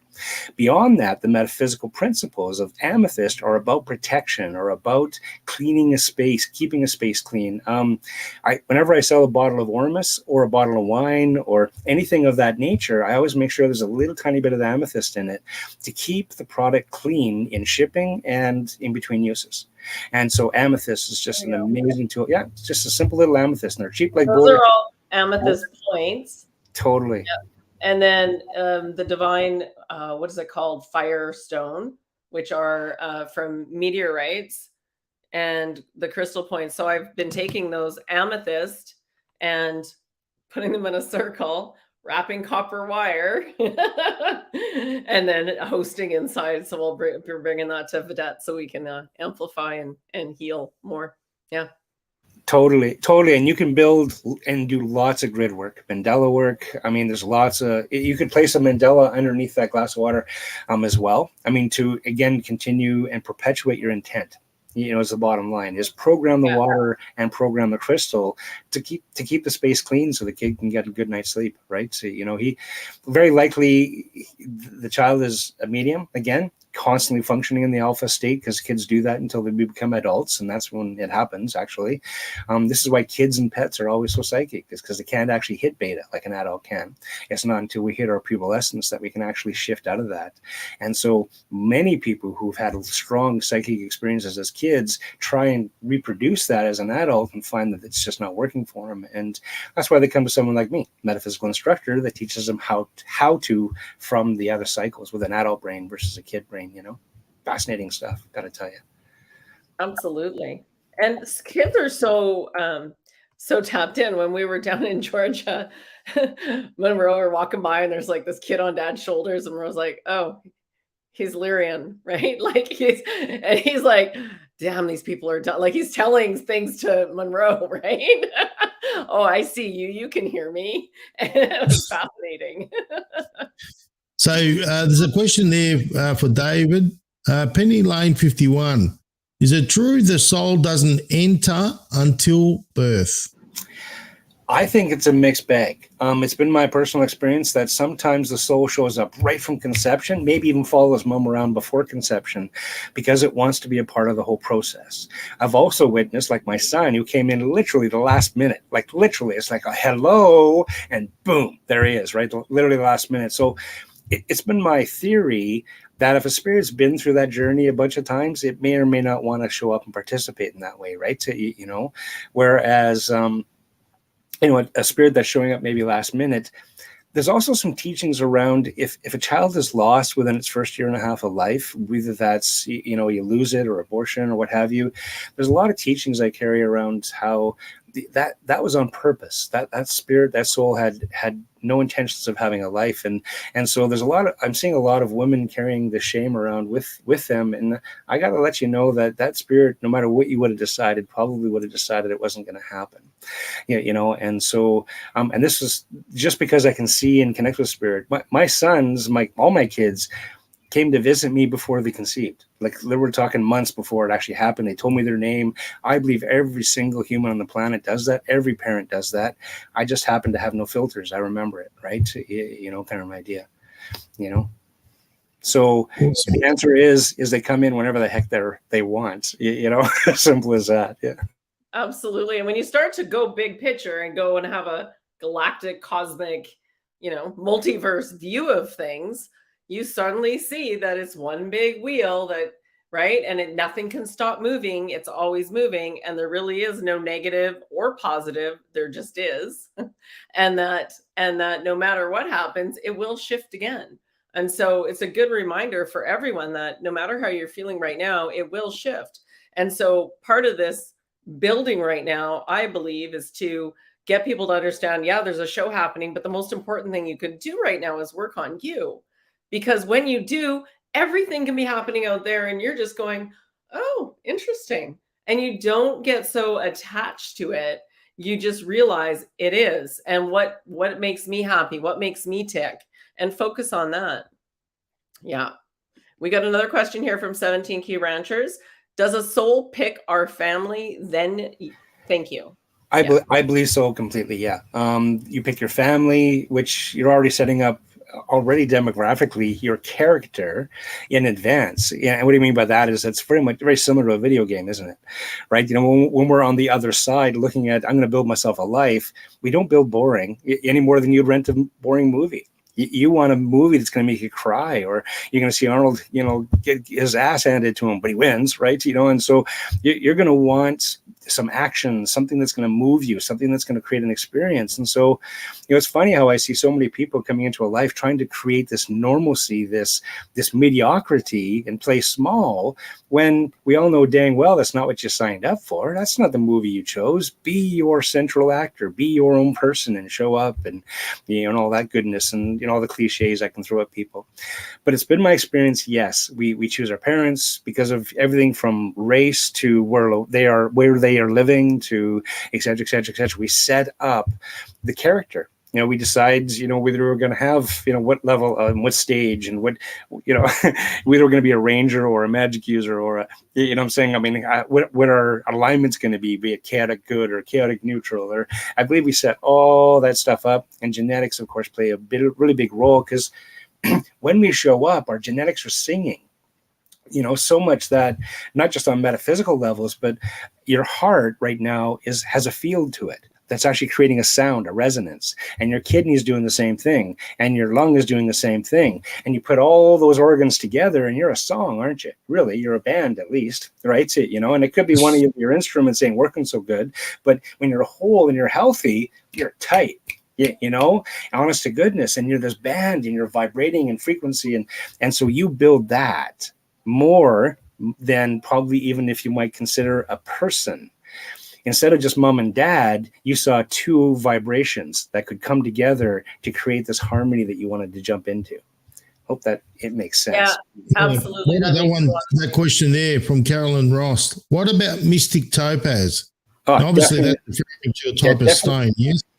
Definitely an Atlantean we're talking to there. This is all about Atlantis. The mystic topazes, the fire topazes that, moved to the Caribbean.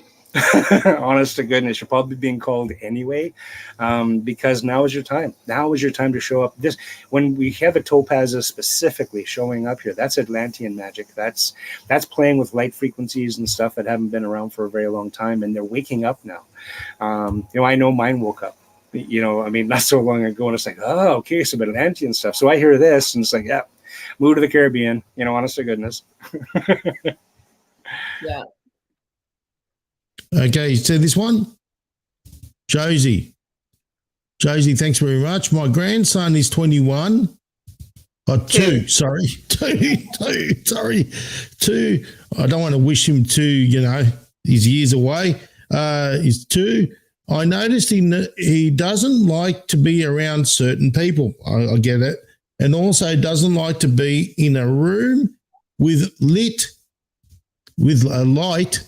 If people dies, he senses people's energy. Yeah. And you know what? The answer is in the question. Yes. Yeah. Beyond a shadow of a doubt. My dog's tail never lied. Even if I couldn't see it right away, I remember once when on the ranch there, I had some fella come in a pickup truck, and my dog's going, blah, blah, blah, and I had gentle dogs, right? So, honest to goodness, and the dog, blah, blah, blah, blah, blah, and this fella's like, you're going to shut your dog up? And my answer was no. It was, what? I go, he doesn't like you. And it's been my experience that if he doesn't like you, I probably don't either. I'm just not that smart. So keep moving. And the guy kept going, honest to goodness, Yeah. So, and you know what, kids, again, I just talked about, kids already cannot exit the alpha. That's the maximum that they can hit. So kids and pets automatically see in the alpha that are automatically instantly psychic, whereas human adults, once we reach our pubescence, we actually can now create this 25 EMF pulses or greater per second, the beta cycle. And so that's where all the monkey chatter shows up. That's where all the distraction. There's way too many people out there trying to be psychic, for example, from the beta. Right? When you actually literally, to really authentically access this information, call what you want, Akashic or universe or what have you, you got to slip into that alpha, and it can look, Om Shanti Peace, Om, what I'm saying? Or there's a variety of different ways to get there. I just like to train my students in strong, healthy, again, the mental push-ups gets you to the point where when I want to be an alpha, I just flex. And my mind, my body, my being knows the difference between alpha and beta. So, yeah. When the kid starts to grow and mature, just watch what happens to if you want to call it a gift, some people would call it a curse, I promise, but just pay attention to how that's going. I for one would encourage this child to open their mouth and share their experience, because they're probably not even sharing portions of it with you. And there's a whole lot to learn there, for sure. What I was going to say, I believe he's an old soul. From what I can tell, definitely an old soul. And that's the thing, David, I'm an old soul as well. And when I go into a room, I can sense energy, right? I'm very sensitive to energy. So, for example, if I go into a room, I can feel that there's something not right in a particular part of that room. I'll feel a shift of energy. But also, if I'm around certain people, okay, and I've never met them before, I can tell you without even speaking whether I like them or not. Now, you can't call these coincidences, you know what I mean? Brother, you're on the right track. I teach this to people. As a matter of fact, this week in my boot camp, I have an online boot camp class that I teach. I used to teach this only in person, and then when they, COVIDed me, I had to lock myself up, and then I tried this online version of it. And I'm amazed at, to be honest, how well they transfer. I got a 4-year course where I can get you from zero to, making a living in the industry somewhere, basically. And, I was surprised that it was as well received. And so I got this boot camp where I literally teach people how to do, one of the exercises is, when you step across a new threshold, whether you step into a new room, you step through a gate into a back garden, whether you step into a car, I want you this week to pay attention to the new energy that you're experiencing in that new space. Keeping in mind that the human aura is 30 feet proven, scientifically, 30 feet big. So actually, while you're sitting there in your room, you're likely in communication with people, neighbors who live upstairs and whoever's sleeping on the couch in the next room. And so there's so much more that's going on around us. So what you're talking about is that you're able to step into a room and be consciously aware of everything that's going on. Maybe it's subconscious and you just have to access that deeper. It doesn't make sense, but you're able to at least subconscious. And again, everyone does this. And, besides the, oh boy, there must have been a fight in here because I can cut the tension, I mean, that's the obvious stuff, right? But we all also read a room. We all also read a space. And when I teach my students to do this, they're going to they do it for a couple of weeks. They're going to habitually register what they're actually receiving already. I don't hand my students, here's a blue pill or a red pill. I actually literally just help them access what they got going on already just by rewiring some of the wires, literally. And so in boot camp, we pay attention to, okay, there's your gifts. This is what you're good at. This is, okay, let's rewire this a little bit. And by the end of the 2 months, they're actually firing on all cylinders. And then we can rock it. Again, because so many of our childhood experiences get blocked when we hit this adulthood and we actually stop accessing those synapses. You know what I'm saying? We just, that's silly, or we got talked out of it. We get, some religious experience. We're going to, thou shalt not suffer a witch or something crazy, right? But we get to this place where we leave it behind. We choose to. And then we try and access it later, then it's not fun anymore, totally. And then, unfortunately, sometimes we go to the extreme of half sack of beer under one arm and a Ouija board under the other. I mean, that's not good either, right? That's question time. Back to rapid fire, mate. I get very depressed if I'm away from water, lakes, oceans. It's been that way my whole life. Do you know why? Yeah, it's about electron exchange, actually. If you do that, and that's the scientific answer. But I can tell you also, within my soul, I have to live next to water also. It's the emotion, it's the depth, it's the old soul energy. In the days of Lemuria, according to the legends, some of us chose feet and some of us chose fins. I'm wondering if maybe you've been a finned being for much longer than you've been a feeted person. And that's maybe why your connection. But on a scientific answer, biological answer, look up electron exchange and you'll understand why being next to water is such a good idea for everybody. Yeah. I often cold dip, ocean dip. Yeah. Whatever I can do. Walk along the water. I think we better start a new rapid fire show with White Star. David? I think so. People are Johnny questions. Johnny G from Chicago. Can we make our souls leave our physical body when trying to meditate? I believe I did it years ago. I believe that if you actually research by location, coordinate remote viewing, U.S. military psychic spy stuff, and the 12th chakra very specifically, I think you're going to find that the answer has been tangibly proven. Yes, we can leave our body and we can be someplace else by choosing to. And you can do it with specific and powerful accuracy if you get good at it. So yes is the answer, definitely. And it's the 12th chakra, not in the tree. It's the one that's roaming all the time. I want to ask you guys a question because it's beginning. It's your chakra. It's your chakra. It's your drone chakra. Right. I want to ask you guys a question. If it's just me, I must be, I don't know, somewhere else.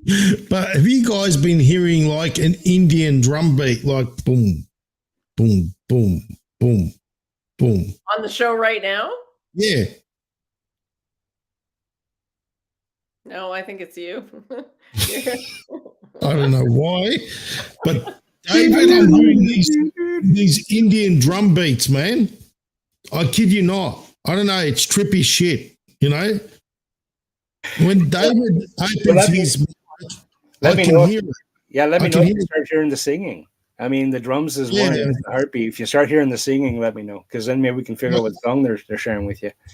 David, when you got your microphone on, open it up, right?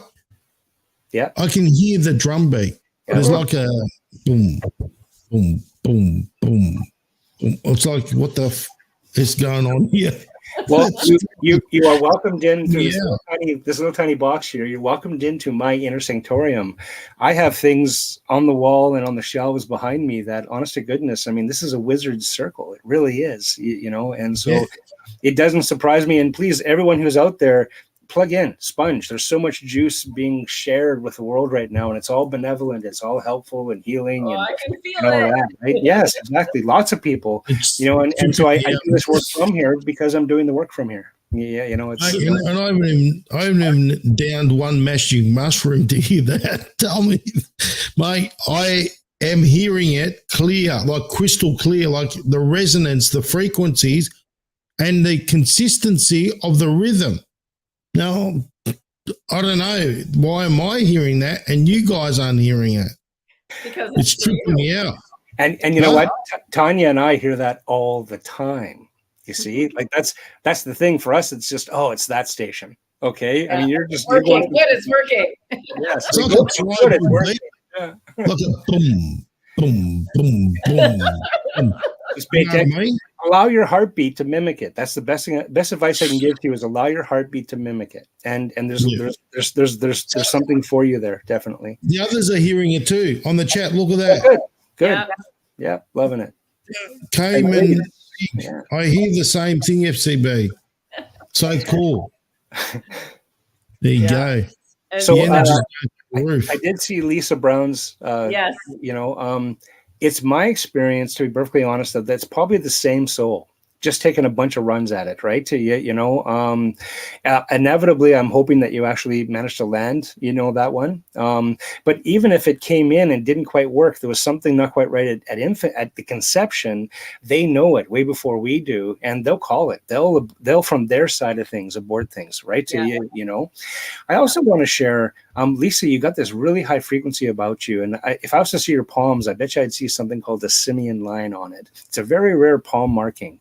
And it's actually very specifically an angel marking. And I want to share this teaching with you that the simian line basically suggests that this may be one of your very first times as a human. The simian line is in relationship with angels and that specific Star Nation species that's out there.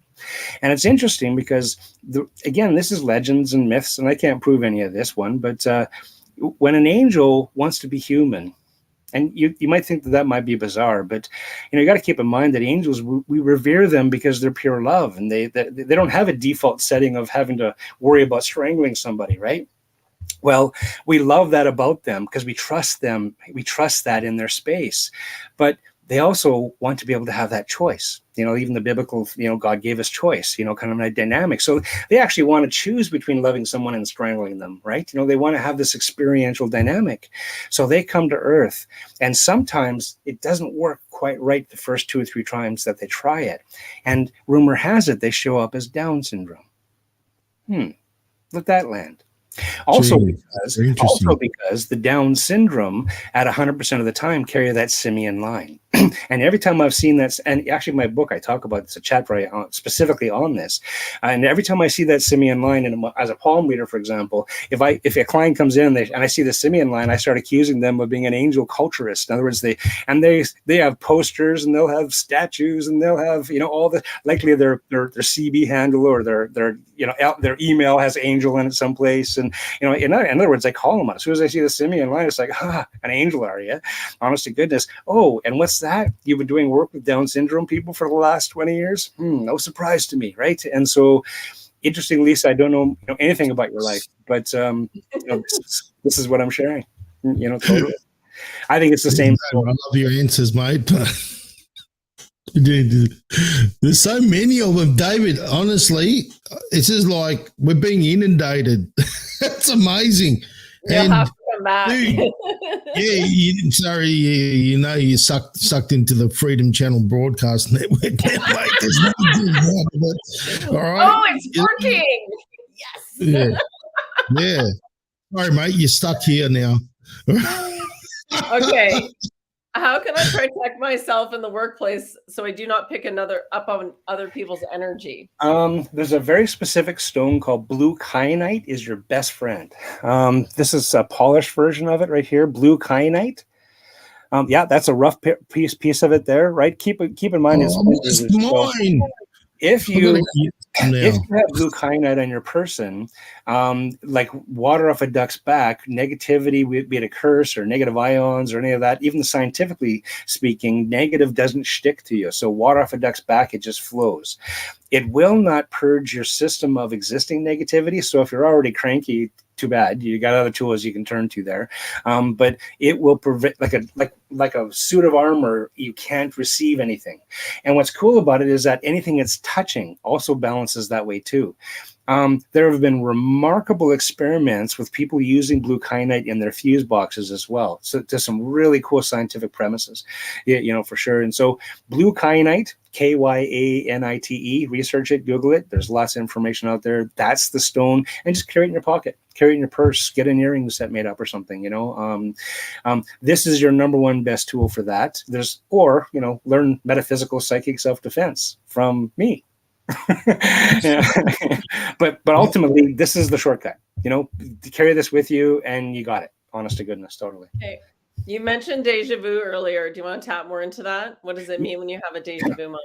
Yeah, a deja vu is you dreamt it, and which is a precognitive dream, of course. You actually, when we sleep, every 90 minutes, we actually skip through the timeline differently. And so you actually witness an event that's about to happen 2 or 3 months in advance, and your brain files it away because it doesn't know reality versus dream. And so when the event actually happens 2 or 3 months later, you pull the file up and go, hey, wait a minute, and you put two and two together and you get this deja vu feeling. It's my teaching that if you have 2 or 3 deja vus that week, you did good. That use them as signposts telling you that you're on exactly the right track, you're doing exactly what you're supposed to be doing. Anchor, lean into that. To the point where actually, and it's interesting because when we talk about even accessing dream work, I teach my students how to access their dreams so that in the morning what happens is you can actually have what I call not just deja vu, but vuja day. And what that means is if you have a dream, a precognitive dream of some person who's coming into your world with a suitcase full of money, what's going to happen is you can access that information first thing in the morning, recognize it and log it consciously. So that when that person shows up in your world, you go, hey, where's my suitcase? I've been waiting for you, right? And of course, it helps you avoid all sorts of crappy stuff too, right? So while we're sleeping, every 90 minutes, I promise that we access this piece of universal information that is uncannily accurate. It's just about being able to decompress it. One of the best ways, to be honest, to shortcut this is get yourself a voice-activated recorder and leave it on your bedstead for the rest of the night. You're going to catch all three. I bet you're talking in your sleep if you've got deja vu, and there might be some very, very interesting things you're going to hear in the morning from yourself. People think, wake up, grab pencil, but as soon as you apply pencil to paper, half the dream goes, right? Because of left brain hemisphere and stuff. Whereas you can literally reach over while you're half asleep and still dreaming with your voice-activated recorder and go, and record and actually, digest it in the morning then, right? Okay, so working with this voice activated scenario is the best tool ever. Yeah, you're probably going to catch a couple of farts, laugh, but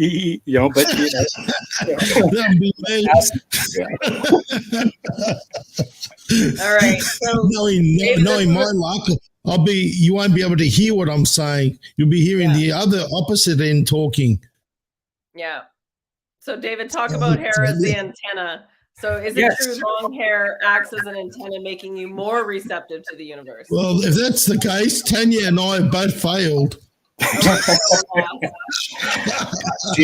Well, our hair ultimately is a form of silica, right? Which is literally ultimately a form of crystal, right? And so I've got lots of it to make up for it. I've got super thick hair. Exactly. Now, what's interesting is Tanya, get reconnected. If you do some research on it, you're going to hear the story of they would use the Indians as scouts, the indigenous, native, as scouts, because sometimes the way the valleys worked, you could have one army pass in another valley and you wouldn't even know it, right? And so they're able to feel and sense and have the spidey sense about them for many valleys. They were in communion with the earth, and the earth talked to them in a healthy way. But as soon as they shaved their head, voluntarily or otherwise, they were useless. They didn't work. They broke.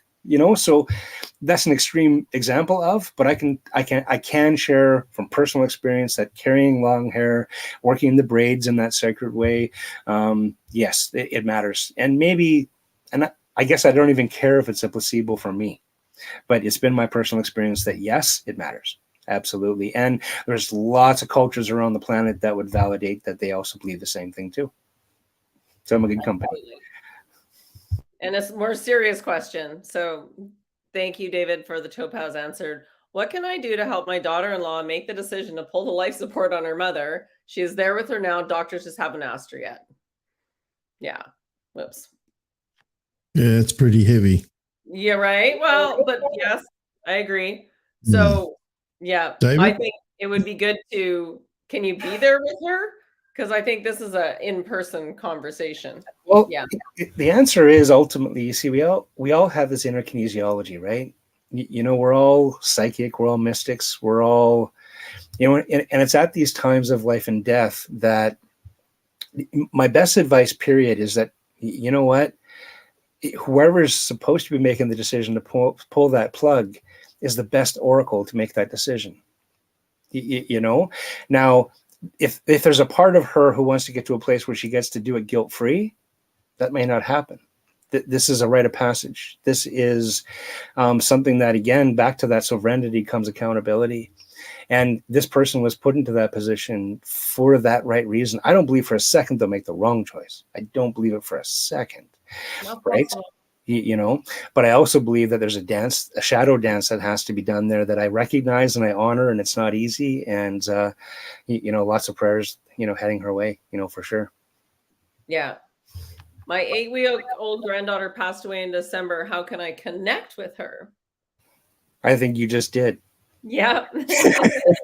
Don't, you know, all you got to do is think about them. Trust me, that time is nothing in their world, and just think about them. It doesn't have to be a big fancy ceremony or a doodad or a, you know, it's be in that place where you're holding them in your heart. You know, think about them laughing and giggling and sharing that space. And it's through those memories that you can time travel back to those spaces. And that's where you meet them, you know, honest to goodness. And that's my best answer, you know.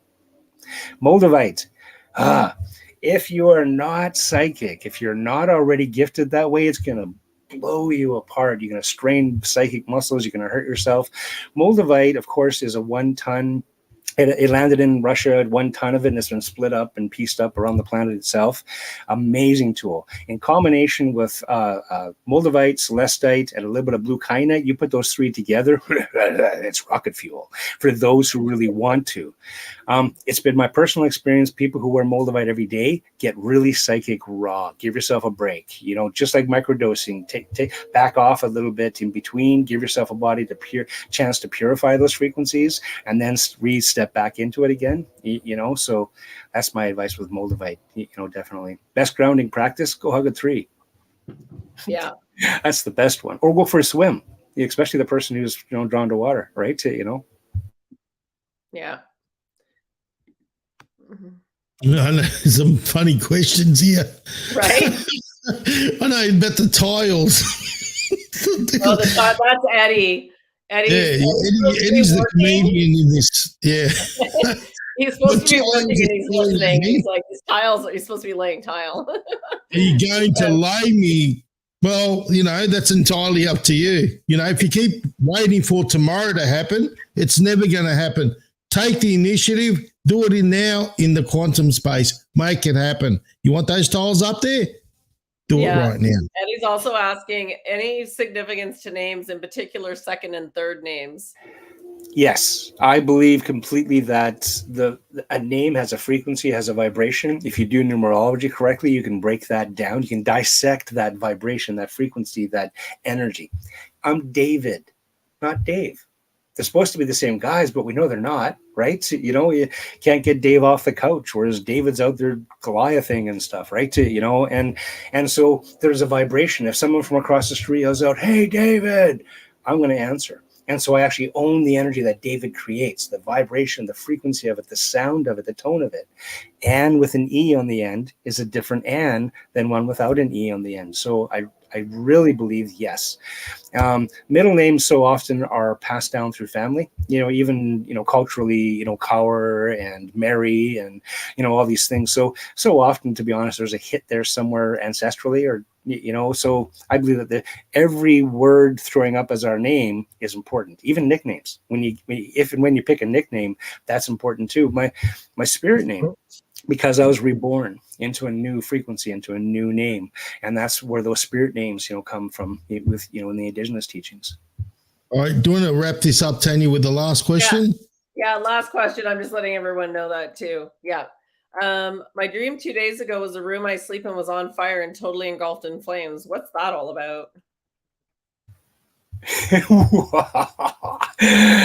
Look up something called Christo oil. Christo oil. It's like Christ with an O on the end of it. Christo. Oh, we talk about it. Oh, good. Yeah. Awesome. Look up Christo oil, because I guarantee you're smack dab in the middle of this really cool quest. Yeah. Yeah. Totally. Absolutely. Awesome. So this concludes Spiritual Rapid Fire. If you want more, come to Vedette Lake. We're going this weekend. Yeah, that's it. If you're like me that lives in Australia, you're looking for a pretty penny to fly over there. Yeah. Well, you can always do one of David's boot camps. So we put up your websites, we put up your Facebook page, some people interested in the book, right? So, and we'd love to have you back and maybe dedicate a bit of a show for it so we can preempt everyone to give them time to prepare. Yeah. Maybe we can do something on a regular basis, mate. Sure. I'm open to that. As you know, I'm comfortable with here. I've been doing, media my whole life, and this is the time of prophecy. This is the time when all the stuff that I think I know about is supposed to be shared, right? This is where it's supposed to show up. This is when, and so I'd love nothing better than to, if there's eager ears to listen, I'd be very happy to share and teach again what I think I know. Yeah. That's all I have. I'd like to. We'll talk after the show. Obviously, Tanya's already knows what I'm thinking about, don't you, Tanya? Dun, dun, dun, dun. Oh, it's working. Oh, good, it's working. Yeah. And then the other thing, which obviously the person's here in the background, they can hear what I'm saying, and this is aimed at you. I'm looking at doing a new show called Farmer to Table. Now, let me see if that person knows who I'm speaking about, and just say a quick, you got it. You know who I am. Let's see, the person here that's actually on Rumble can actually hear me and knows who I'm speaking to. Isn't that right, Tanya? Do you reckon they'll reply or not? What do you think? If he's still on, I haven't seen him for a minute. Yeah. Okay. I saw him not long ago. Yeah. One of them's got it, Yeah, but we want the actual person to admit that they're the ones we're talking about here. You know what I mean? Yeah. Yes, that's right. Yeah. You basically got it. Yeah, except the person that it's bloody supposed to answer. Yeah, right. David, we're definitely got to talk, mate, because let me tell you something. I really resonate with you. The moment I saw you on Tanya's show, I knew. I've got a sense. People, I can't describe it. It's just you know what I mean? An instinct, an intuition. Intuition, connection to source, universal mind. And I trust my intuition fully. You know what I mean? And I really resonate with you, brother, the things you're saying. And I'm sure a lot of the viewers here resonate with you as well. And we'll talk about what. And I receive that. I do receive that in a good way. I really am just trying to be authentic. I really am just in that good place. I really am just who I am. I say I am. And, and I do hope that, anybody that I meet knows that, simple as that, right? You're going to get the authenticity out of me, like it or not. I can appreciate my light offends some folk, and I'm okay with that, right? Because I'm just too busy being me. So be yourself, be true to yourself. And that's what I love about you, David. You're true to yourself. Well, if you can spot it, you got it, brother. So own some of that yourself. All right. Awesome. All right. Closing words. Anyway, after the show, we'll have a quick chat. All right. Yeah. So Tanya, closing words. So I'll go Yeah. first because I'm already Yeah. talking. So There you there go you for have it, love. guys. You are so much more than you actually know, believe. And every time you have the courage to push your own boundaries and step out and try something new, it is like this big confirmation and lift up. And then you keep going and keep going. So definitely, please, what will you challenge yourself to do, try, see, hear, touch, and step into the bigger you, so to speak? Because there was a comment earlier from Old Farmer saying, takes as much energy to have little thoughts as it does to have big thoughts. And we'll leave it with that today. David. Well, I guess if nothing else, I'd like to remind everybody that change has only ever happened by those few who are crazy enough to think they can affect change. It's never been big galactic movements. It's never been anything of that dynamic. It's just been just a few people who look around themselves and stand up and say, you know what, I think we can do this. You know, and I'm hoping that everyone who's listening is one of those people who can stand up and say, I think we can do this. And I said we, not just I.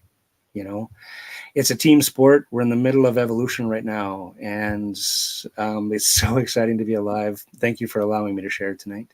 To be continued. Yeah. Awesome. Well done, mate. It was a pleasure having you on the show.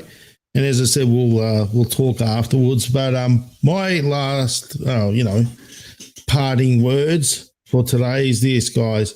You know, and we keep saying the same thing. Put yourself in a great headspace, right? Don't wait for things to happen. Make things happen right now. Okay? Make it happen. And take control of your life.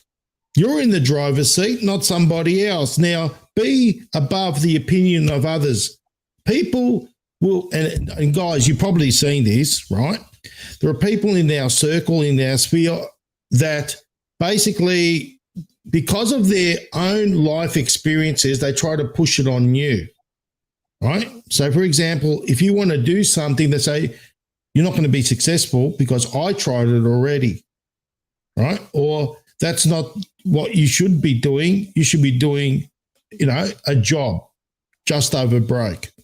Do something that you don't want to do, right? Let me tell you something. Who's going to be the one dissatisfied? At the end of the day, it's going to be you. Not them, you. So we can't sit there and blame others. You're the one that made that decision. It's so easy to blame others rather than take responsibility. How about you take responsibility today and make the change? When you make the change, when you shift the energy, right, you're going to see the big difference. You're going to, obviously realize that you're a being of manifestation and creation. So anyway, guys, thank you very much for tuning into Vibes High Show here on the Freedom Channel broadcast with the lovely Tanja and the amazing White Star, which we're going to talk, I love you, mate. You're the best. So anyway, guys, cheers. God bless you. Good day, good night, grand rising, wherever you are. Thank you very much, guys. Cheers.